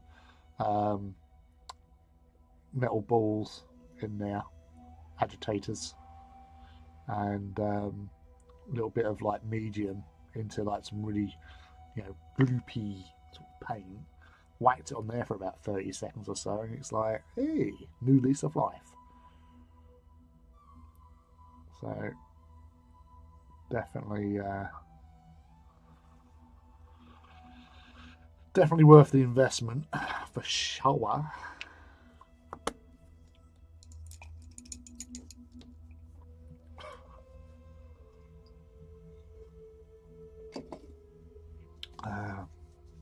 Should we do the purple now? What are we feeling? Feeling purple, or should I do some more little other details first?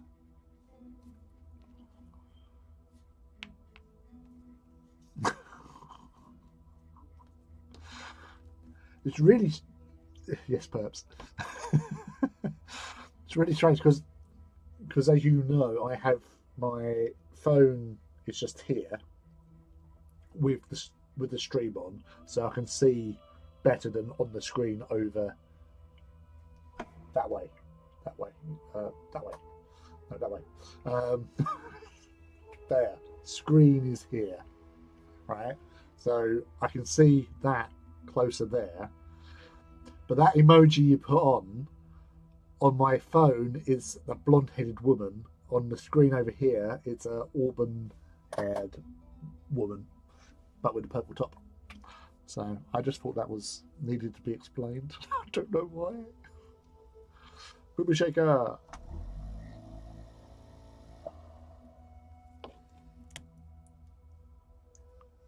Pepper. My pepper.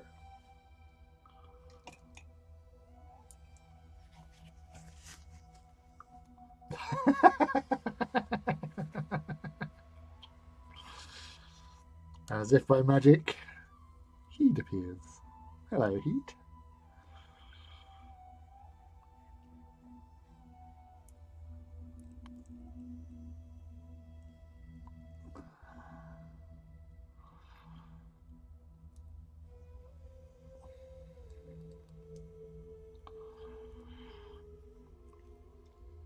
Everything needs a spot of purple somewhere, so purple time.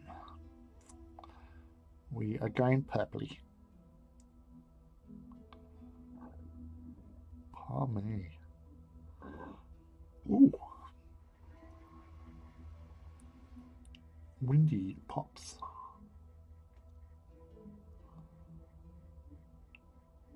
There you go.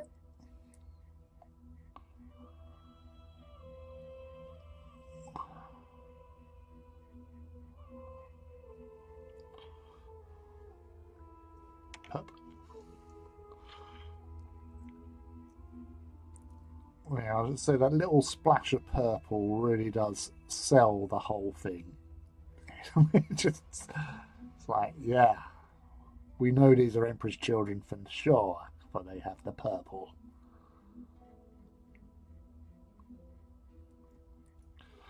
What are you working on, Heed? Anything exciting? Something purple, no doubt.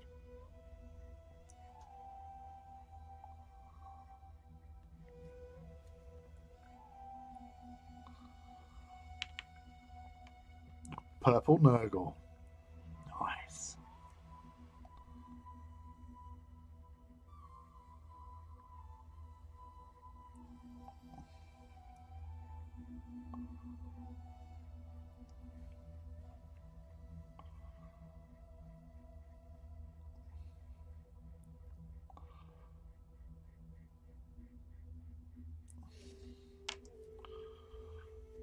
Oh, itchy finger. So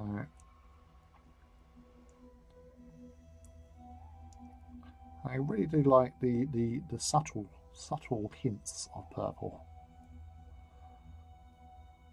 Because obviously when you've got loads of infantry and tanks and well lots of infantry in purple, I think having the tanks all in purple as well on a battlefield, just especially like with multiple little armies like these dudes, um, would actually take something away from it. So having that notable distance in colour from your infantry makes them stand out more, but in a very subtle way, methinks.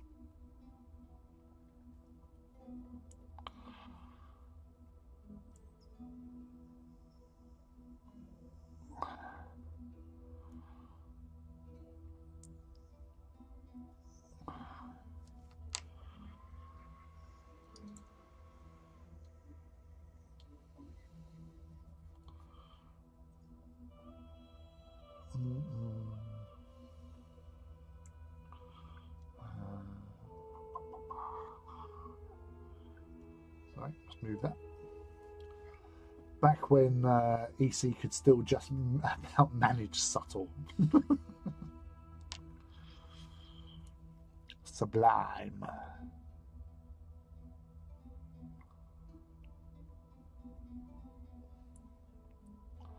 A very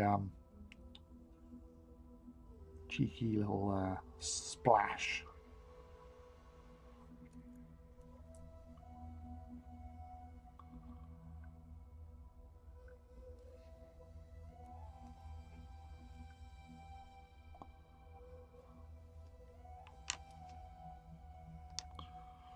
Last two.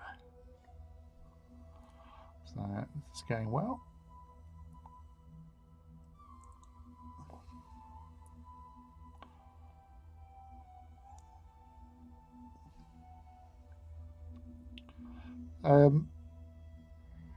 Ba, ba, ba.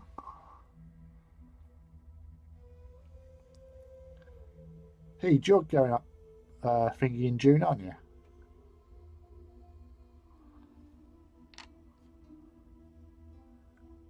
I am making a big assumption there, by the way.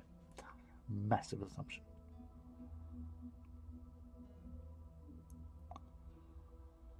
Nope. Oh, dude!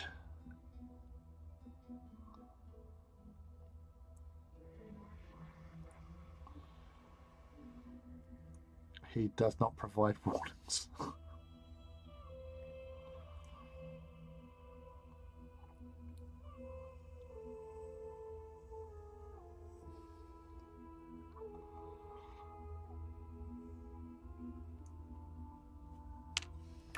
One is most sad at that news.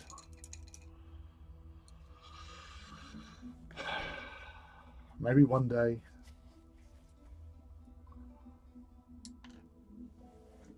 I don't and often just appear, but this time I will not. Well, whatever you're doing, I hope you have a wonderful time.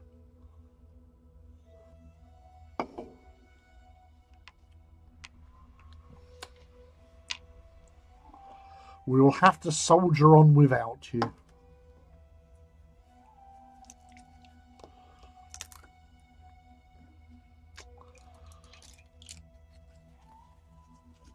Oh, you've upset Crystal now. Look, see? We're all sad. And I'm trying not to sound sarcastic when I say it, but, you know, it's always nice to see you. I've only seen you once. Didn't really interact with you because I didn't know who the fuck you were.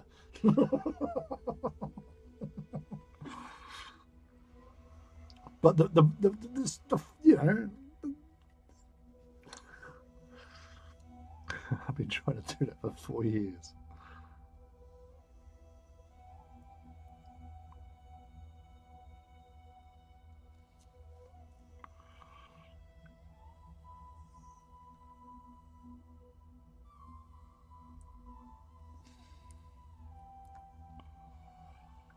So we're adding Agrax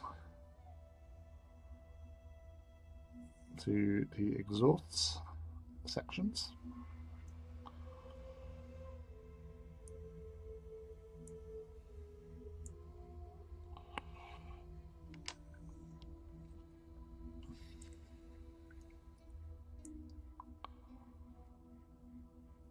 And the pipes as well. Because that's the thing with this, you don't want to go with too thick paint, or too thick a paint, of a paint, because you're going to lose details quite easily. So just with washes alone, or even like contrast, you can actually get really good effects. But try and keep it subtle as best you can, of course. Ooh. All those bubbles in this Pepsi Max and Jack Daniels I'm drinking. I was in the right mood for some Jack Daniels honey. So I've got that going on.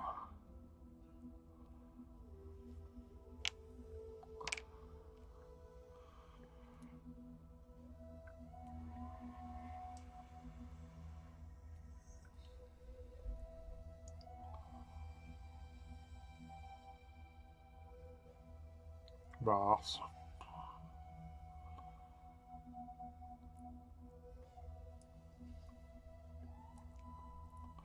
Oh, thank you for all the love and flowers and stuff. Whoever's doing that, that's really quite lovely of you. Thank you.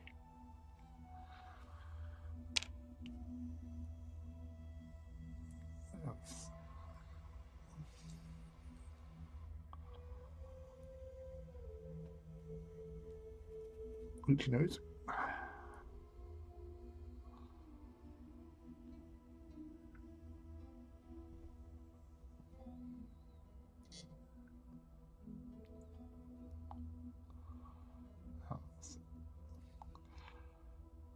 So you've been trying for 4 years, but you often succeed with your shenanigans.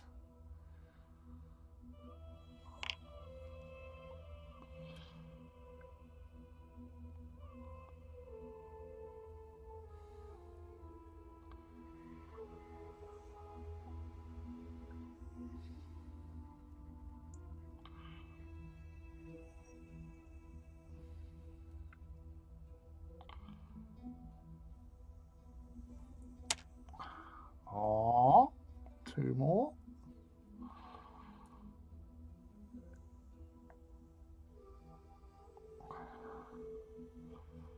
Now, apparently, this music that we're playing currently was the Tomb of Thoth. It doesn't sound very Egyptian to me, but it's been pleasant enough to have in the background.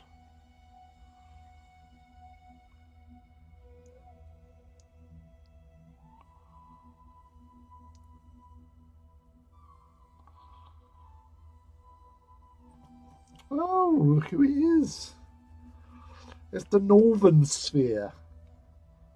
So not only do I have my Northern compadre, I've also got my birthday sibling in here as well.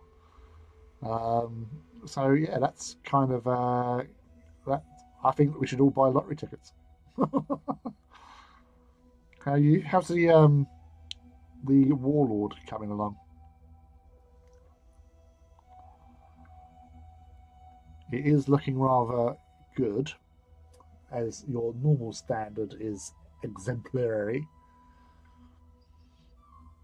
He's also turning 28 soon.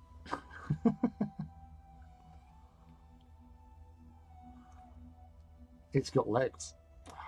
That's always a good sign for a bipedal walking death and destruction machine.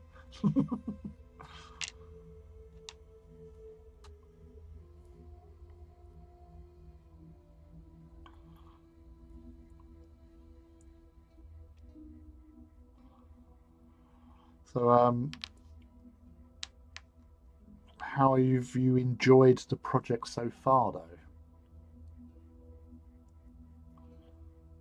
In general, enjoying it immensely. That's the fun of Titans.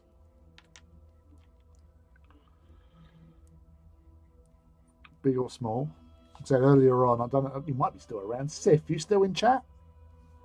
Um,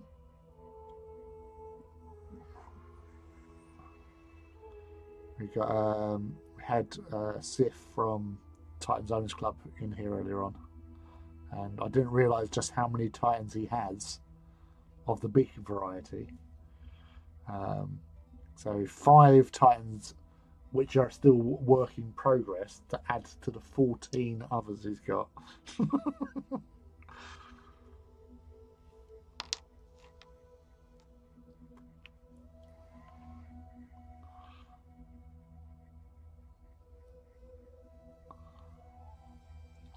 Thanks, boss.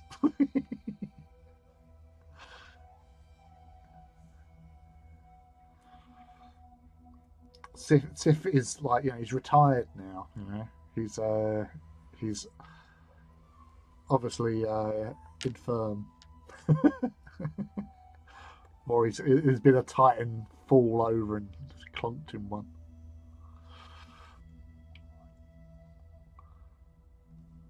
I was just thinking you were being really speedy with it. You've been doing quite good regular updates with that as well. But as a thing, those Titans can be like I've done a Reaver in a week, um, but then I don't paint to the same level as Gondas or most other people. To be fair, in comparison, I can paint a Titan. Don't expect too much out of it though.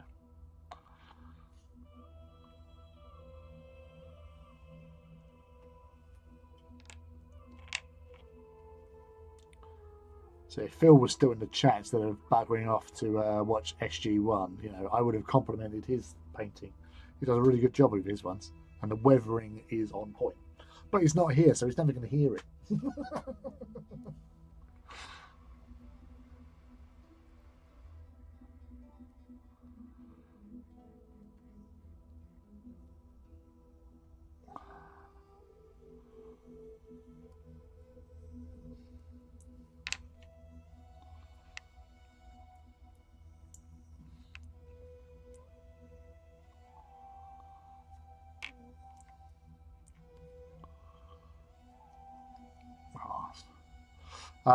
I do have one question though, Gunders. Roman numerals that you've put on its leg greave.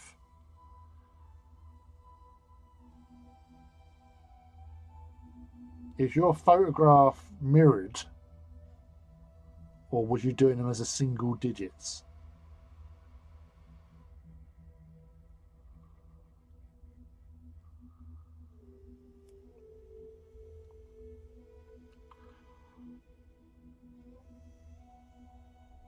No, Romans aren't in there, but the Roman numerals are. And if you look onto decal sheets, you will see that there is plenty of them.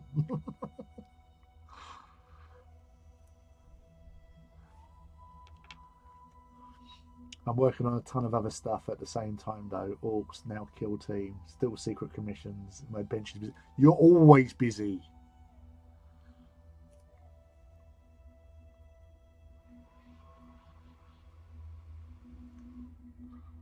I don't know how you get through half the stuff that you do. Decals, hooks. No, but that's not the point, is it?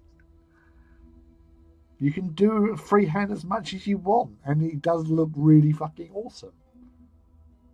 But as an example of how numbers work.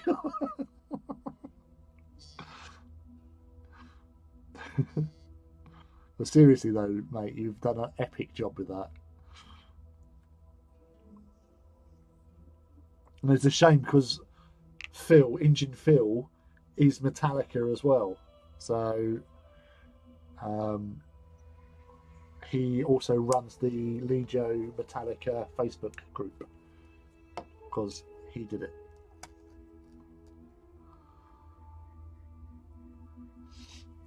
Hi, Gothic, shuts up.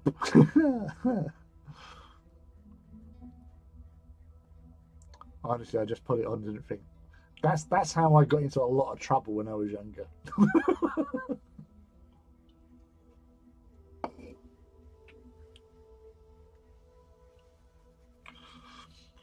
Well, the only reason I mention it because obviously someone's going to come at you and be less diplomatic.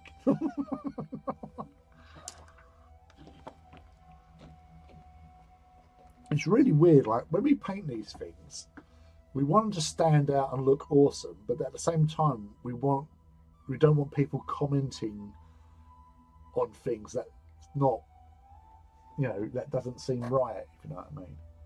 Because then you start to look at your model going, meh. So I thought I'd just make a mention because I don't want to be that guy.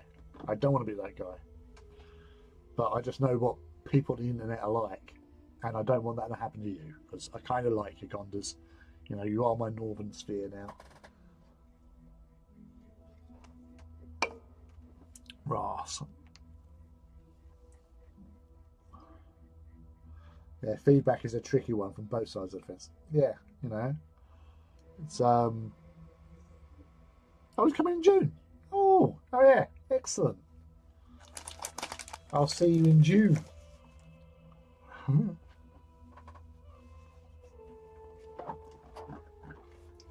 I take it you're bringing a warlord to do kill team, yeah?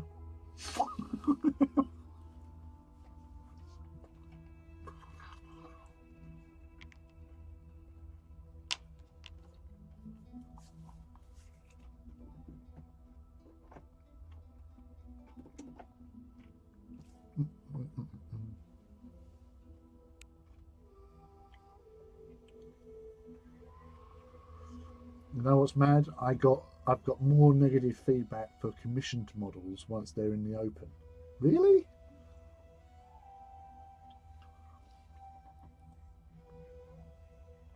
It's like I'm not a person. Then my stuff gets ripped. I,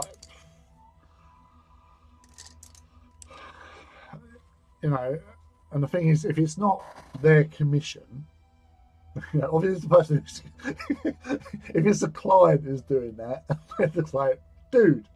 But when people, yeah, you know, obviously you're working to what the client that you've got wants, and sometimes, like, you have to bite your tongue and go with like what they want, um, even though you know that, yeah, that's going to look terrible, but it's what they want, and that's what you kind of got to do in some respects.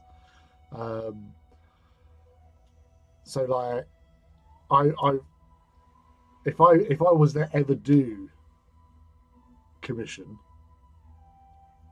basically, if you're commissioning me to paint something, you're commissioning me to paint it in my style.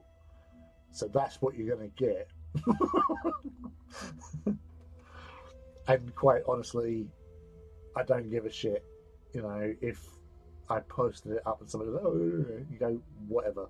You know, if you want to do it, you do it. You know, make the step up. But, you know, keyboard cowboys and all that.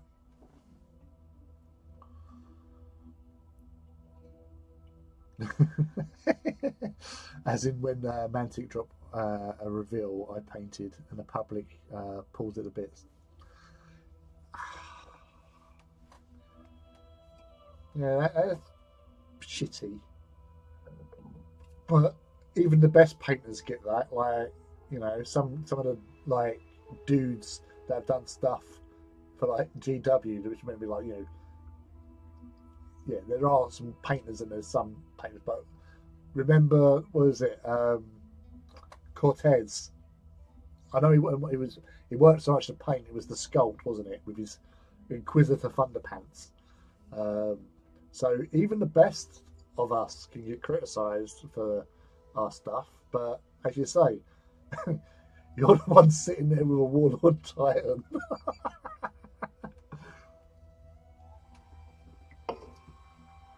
Oh no, you're having a go at my painting.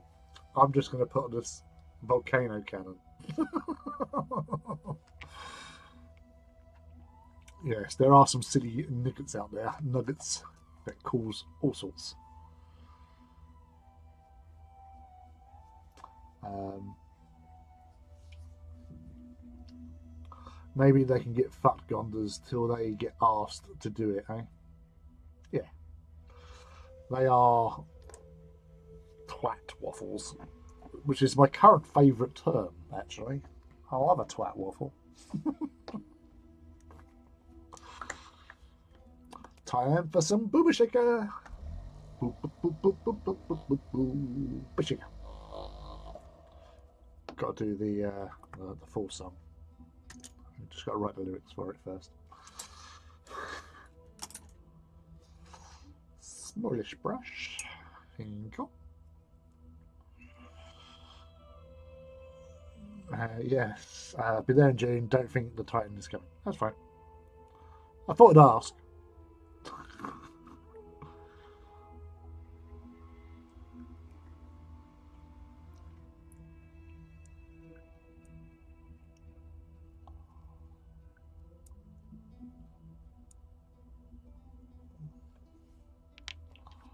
La la la la la la la la. Simple details picked out to add to the effect.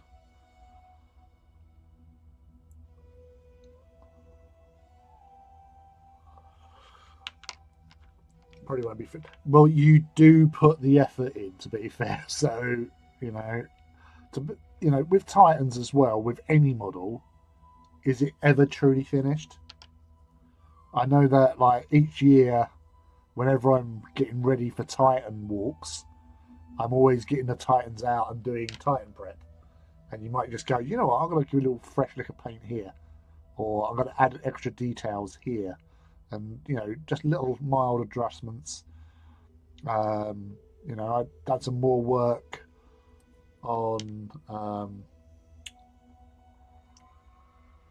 what was it, Raptura, which is my twin multi-melter wielding Reaver. Unfortunately, it hasn't lived up to what I'd hoped, but because everyone targets it because it's got two melter cannons, I really didn't think it through. I don't think. Literally, I didn't think.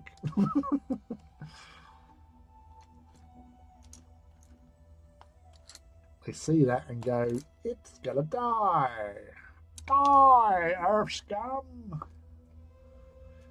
That's what the voice in my head said.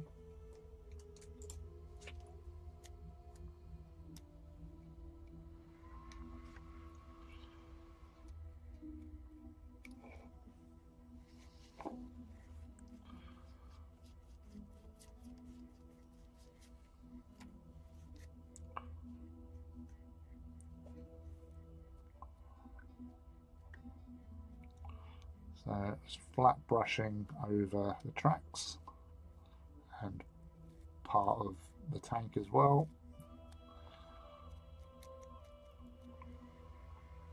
Because it's an incidental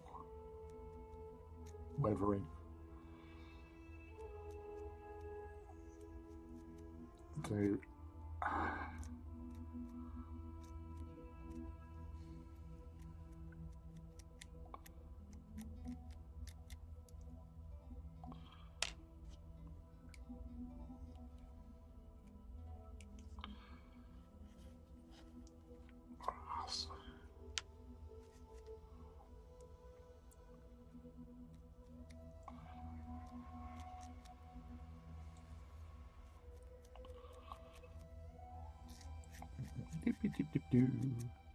I do love a flat brush. It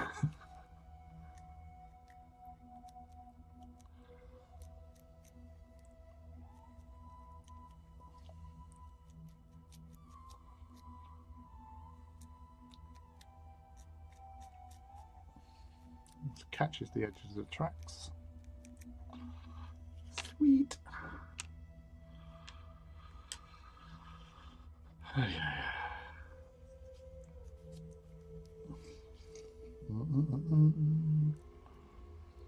So for a nice cozy Wednesday evening stream, yeah, I think that's one of my favourite ones so far.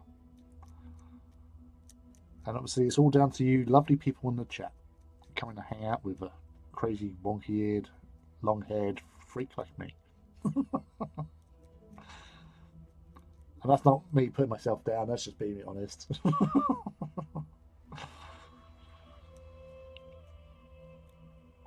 But it is appreciated as always. Thank you.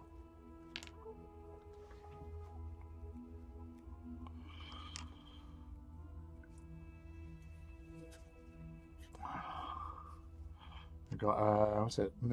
New batch of episodes for Andor to catch up with as well. Painting Iron Hands? No, no, sir.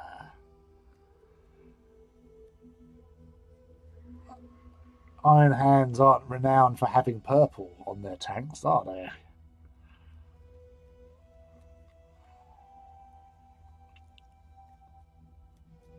Because these are of the 3rd Legion. Because I go with the retro styling of back when they were in the first picture of Emperor's Children in Space Marine back in sort of 1989, I think, or whatever. The picture was of a column of Emperor's Children's tanks, which were like black, and the Emperor's Children in their purple armor, because in the Heresy they got to a stage where they didn't have enough purple paint for their tanks, so they just had it with like the base grey, black, whatever it was. So all my Emperor's Children tanks are of that colour. No, it was hidden from view in your defence, so don't worry about it, bud. And yeah, seeing it was either going to be Emperor's Hands, Iron Hands, Raven Guard, uh, is what most people would have gone for. How are you, Mr. Mortis? We have actually one of your compatriots. I don't know if he's still in the chat, but he was earlier on. My mate Sith was working on some Mortis Titans for his AT.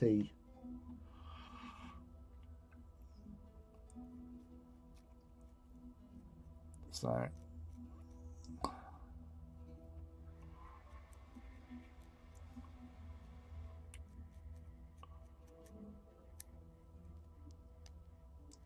you can get off, cheeky scamp.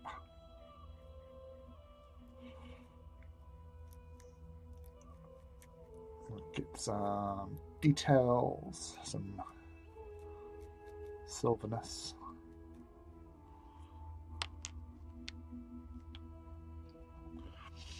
Nice lore detail.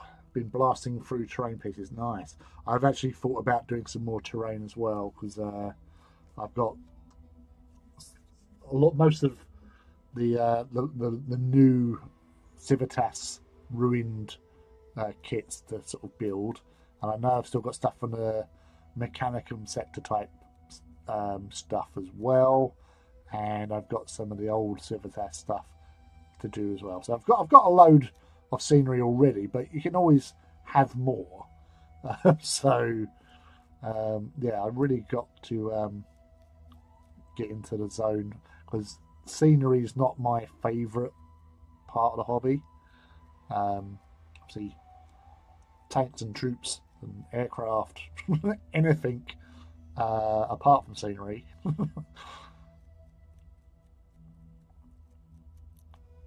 But maybe I should do more. We can all do a little bit better, can't we, really?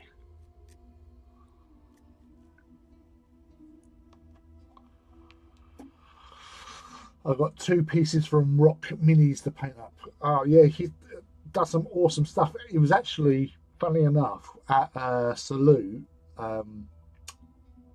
Rock parked up behind my car as I was unloading some of the Titans, and he actually gave me a hand to actually take boxes up, which was very nice of him. So that was awesome. But I did pop by his stall later on and look at some of the stuff that he has produced, and it is like really quite awesome.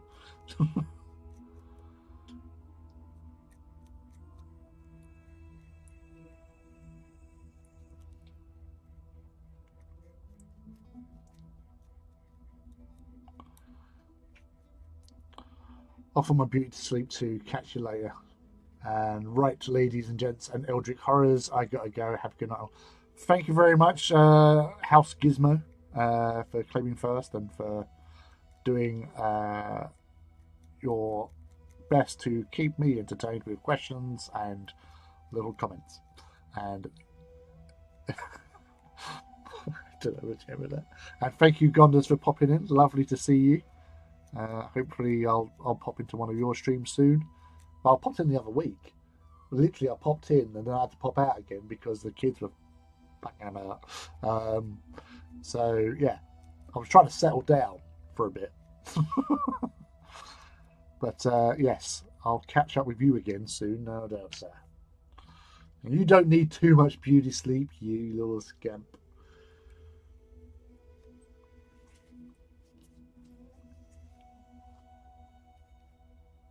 Don't forget to like and subscribe. Thank you very much, Andy Gizmo, for doing stuff that I should be doing.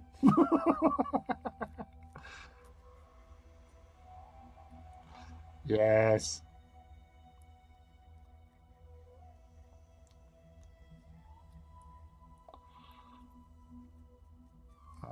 So, sweet dreams, you two. Obviously not together, but... Well, if you want, I don't know. I'm sure Mrs. Gonders wouldn't mind.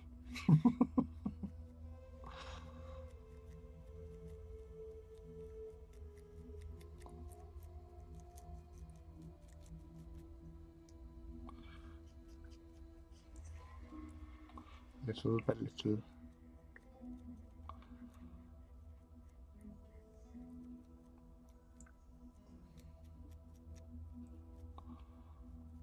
ba, ba, ba, ba. How's it going with the Orcs, boss?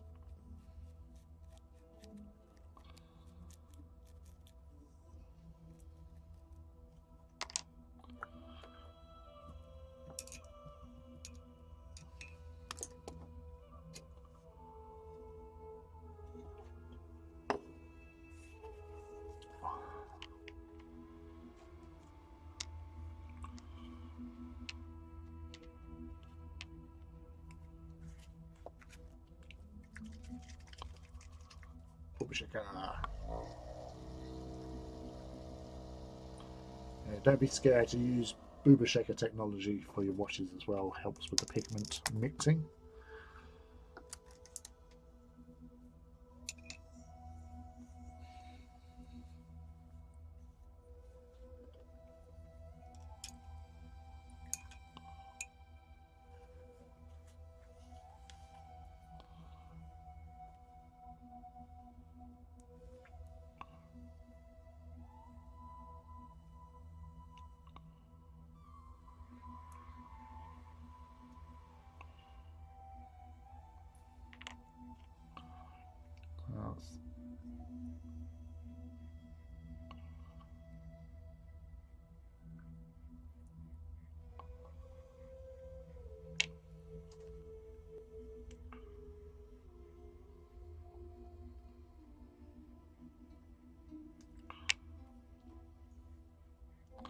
Let's get these, especially heat scorching on the neutron lasers.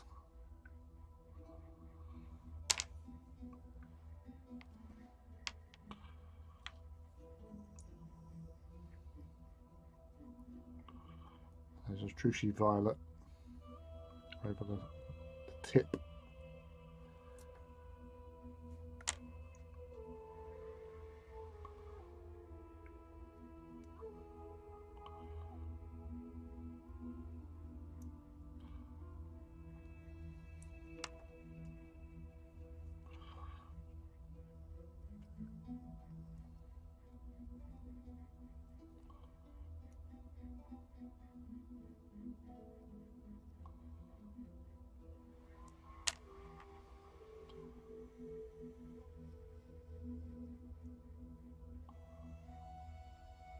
La la la la la la.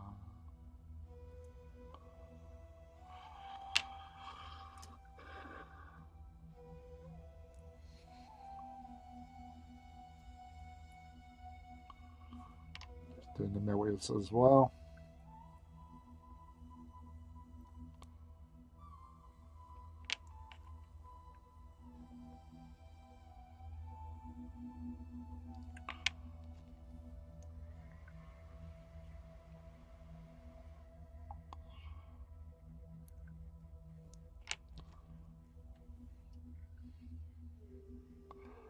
That's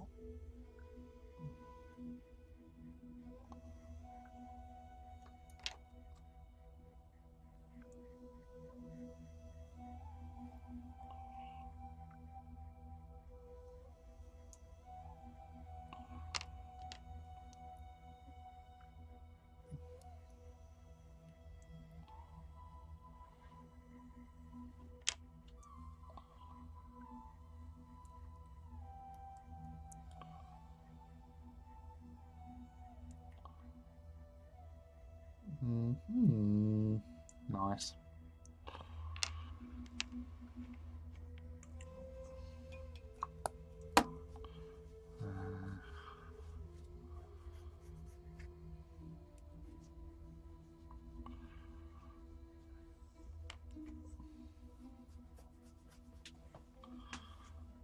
Right.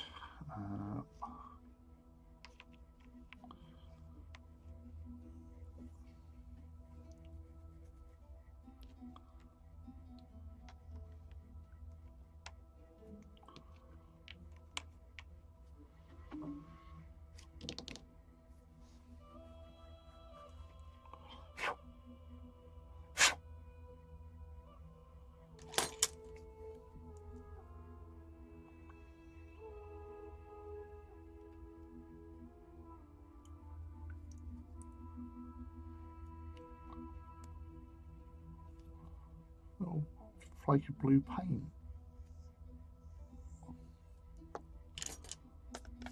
It's a bit odd.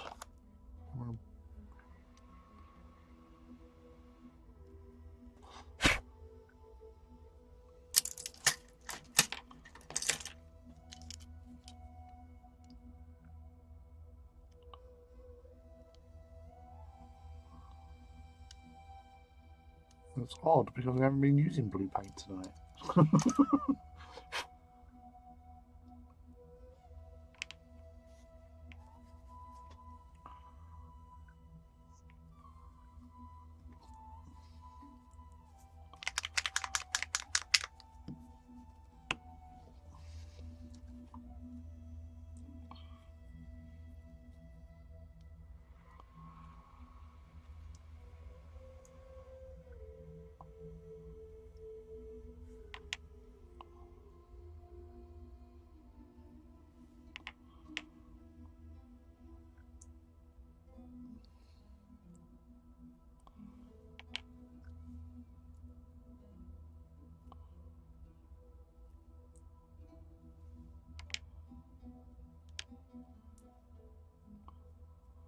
Ba ba da ba.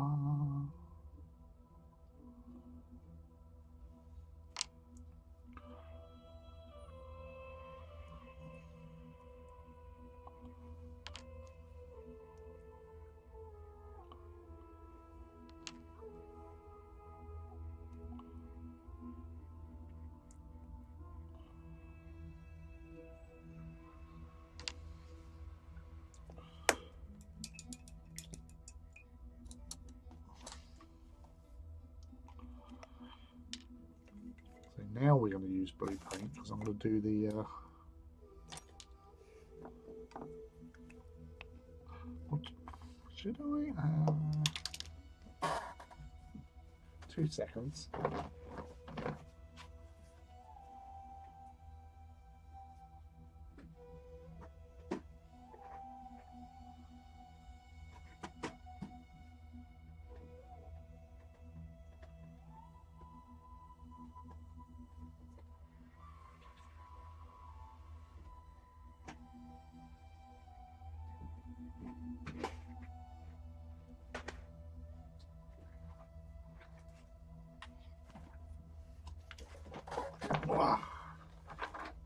So just wanted to grab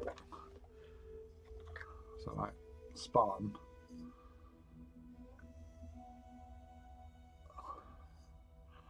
It's probably not the best example because it has no slip. Yeah, I did do blue. So there's a Land Raider Proteus.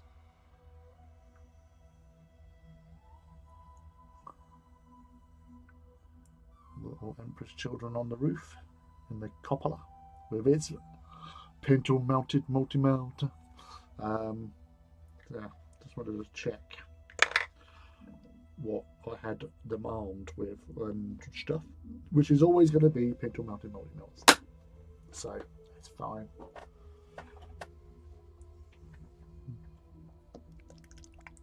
Booba shaker.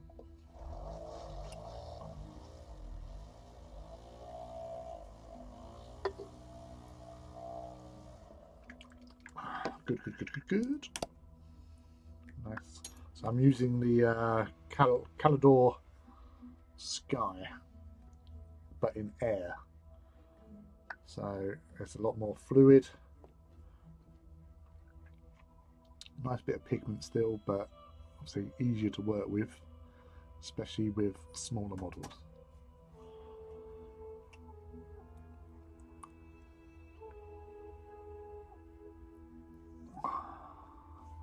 Just a little line, that's all we need.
Final one.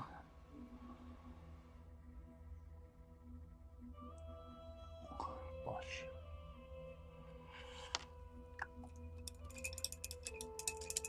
So that's that.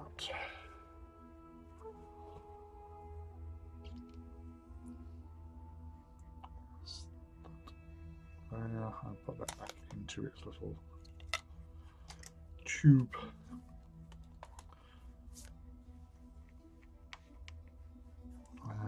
Haha! And now we need the Drakenhof Nightshade.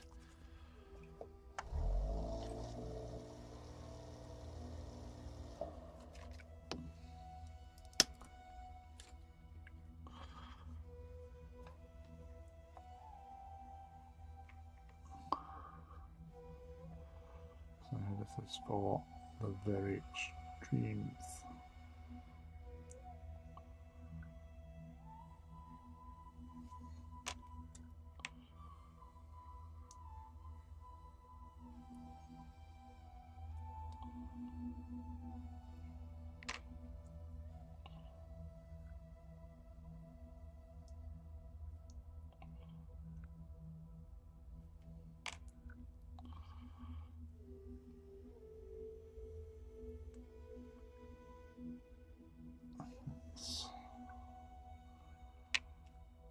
Coming together rather nicely.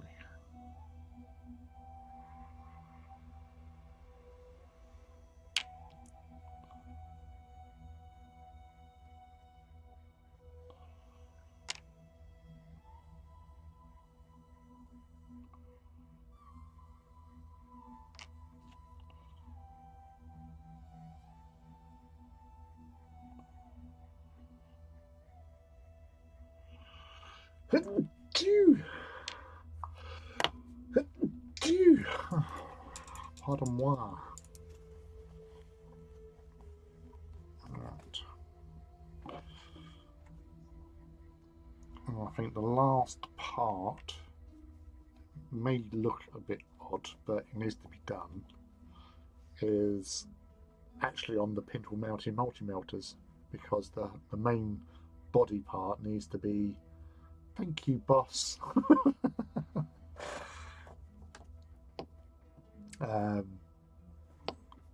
because it's a little armor plate on the middle section at the top that needs to be black. So I've got to go with the little bit of Corvus black. And actually, whilst I'm there,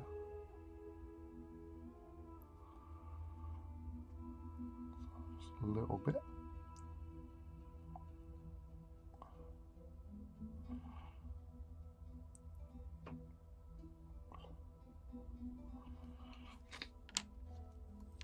A little tissue.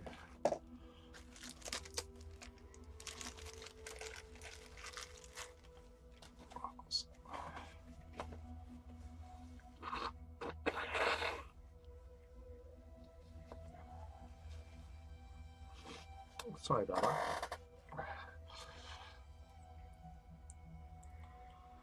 How's your orchids, boss?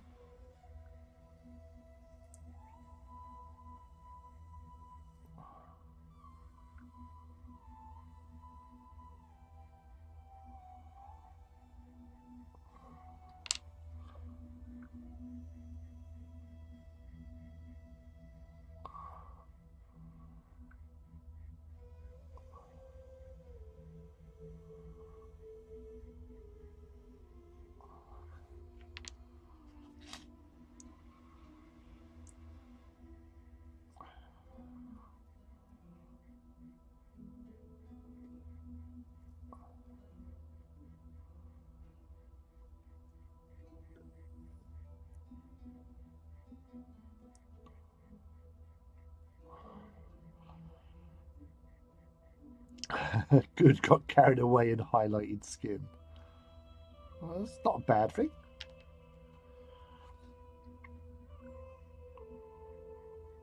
Well, you do orky skin rather well, so I'm not surprised that it looks great.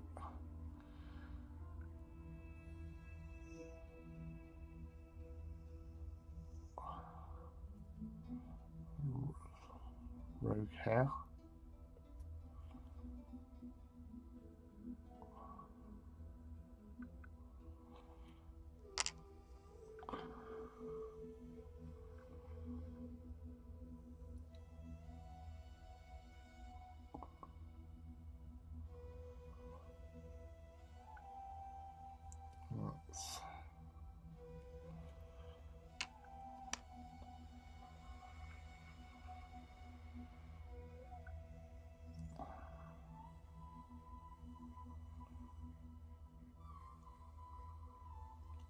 So the problem with say problem, you get a lovely sort of like vehicle decal sheet for, and infantry decals as well for Legions Imperialis, but they're black and white. So like that is the decal sheet that came in the box. Everything is black and white, which on certain ones not a problem, but like World Eaters are normally red jaws. Imperial Fist is fine because they're black and white anyway, and the Sons of Horus is fine because they're black or white anyway. White for the Thousand Suns, that's fine. Death Guard, obviously normally green, but you get away with that, I guess. White Scars, nah. But yeah, so like really, the Emperor's Children, which you can't see, you can't really see that, but GW got a new photocopy, yeah. But yeah, Night Lords, Raven Guard's fine. Even the Alpha Legion ones are fine. But not when you've got black tanks. The white on it won't look like it, and people will think it is not Alpha Legion. They would think it was Raven Guard or Iron Hands. So, and what? Because I've got see the 40k. Maybe I should have got just seen if I could have got them done in gold from like Scumbag for Customs, because he does gold. Um,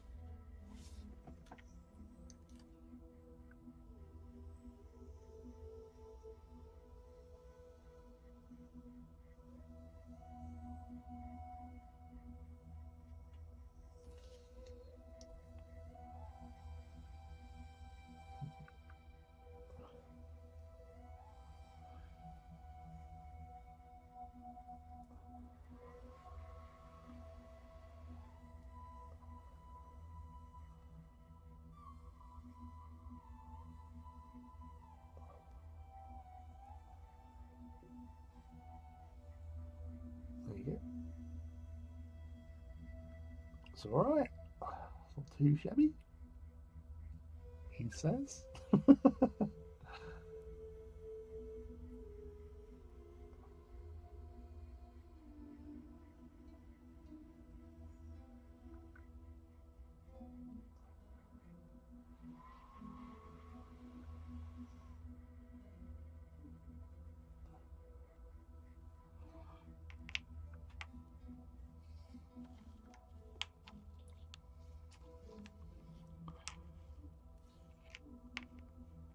Let's, oh.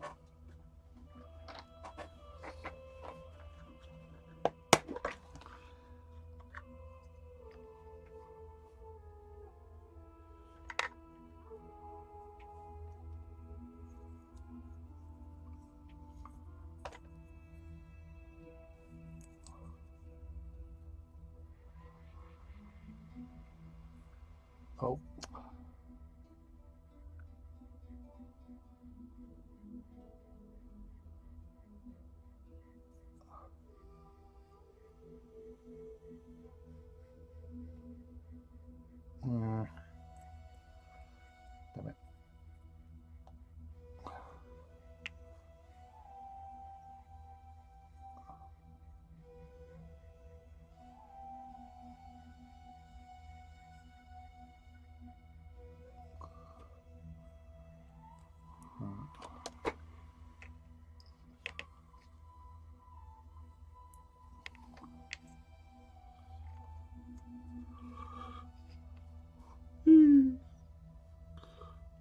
So like well done on the Spartans, where I've used actual decals from the Emperor's Children infantry, the Palatine Eagle, and even number 3. Oh, pardon me.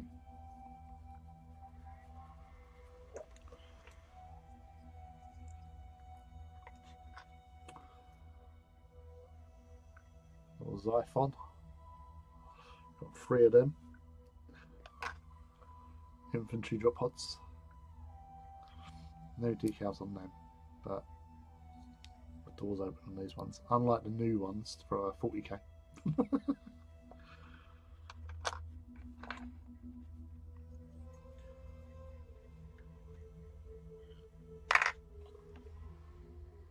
Two, 4, 6, 6. So 6 Land Raiders, 4 Spartans, 3 Xiphons, 4 drop pods, the Kratos,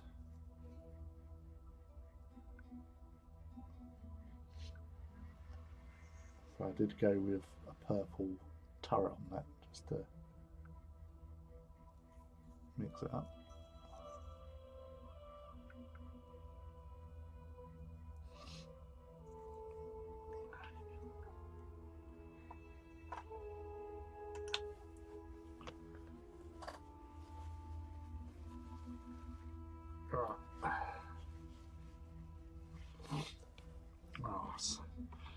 So yeah, I'm pretty pleased with how that's turned out. I'm about to put the sex goggles on. Sorry, I do understand if you do feel slightly aroused.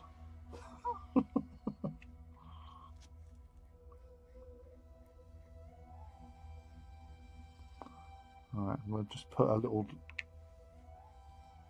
spot of moot green.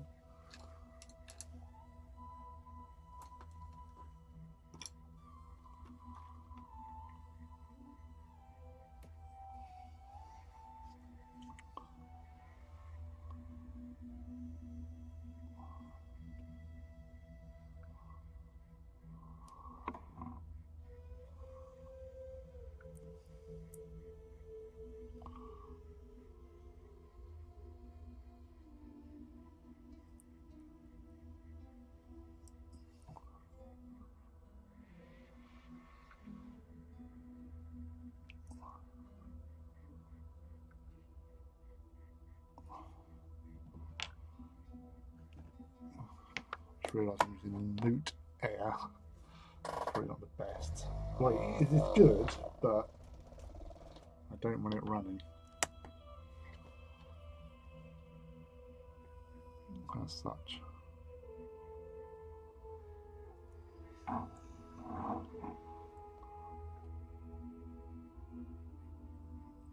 just want to put a little splop.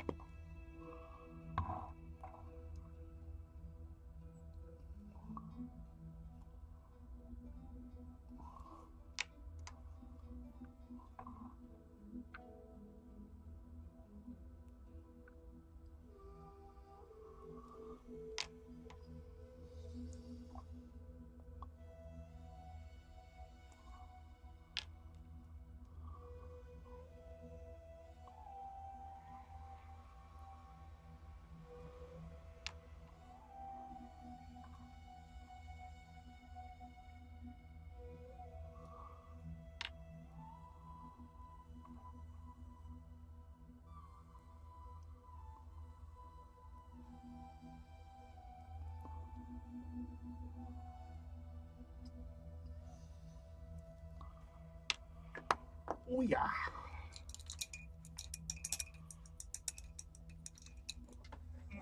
That's enough sexy time for you, you lot.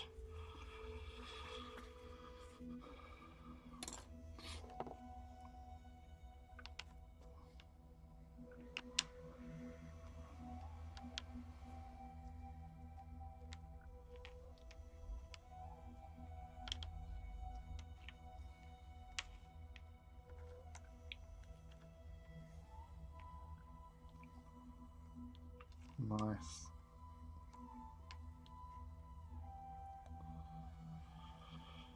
Oh, well, that's pretty good.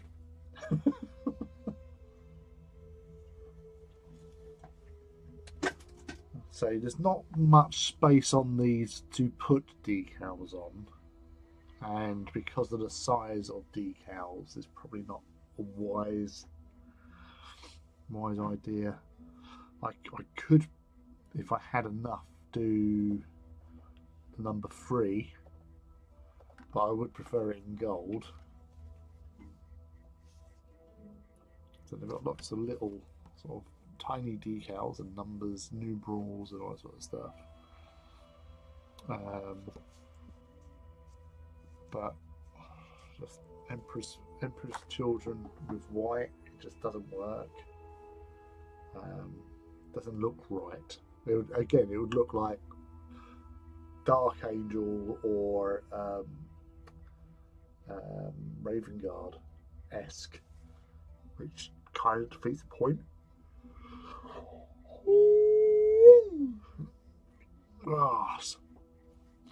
So yeah, that's 8 sabers with neutron lasers and pintle mounted multi-melters. Done. It's a small little unit. It's quite cute.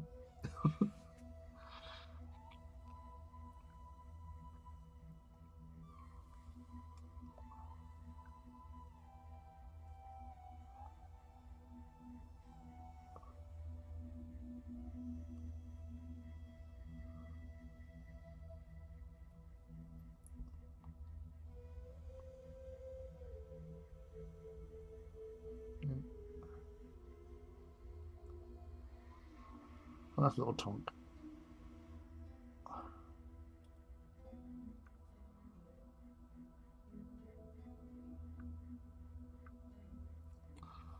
Looking good.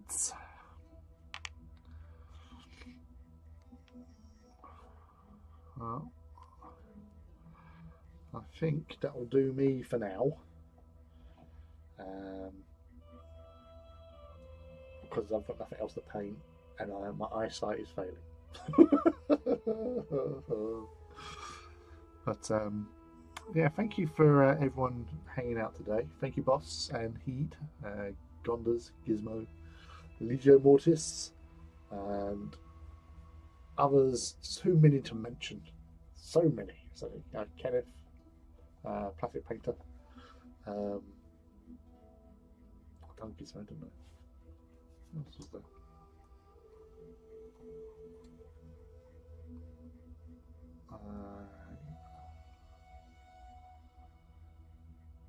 What's his face? Anti-Gizmo. Oh yeah, Phil, Ben, Sif, and Anton. It was Anton. Yeah. I'm so tired. You've put in a shift, boss. I want to see your work. Enjoy your pre-birthday weekly, and you enjoy your pre-birthday week, whatever you're up to, you little scamp. Right. Well, you've all done well.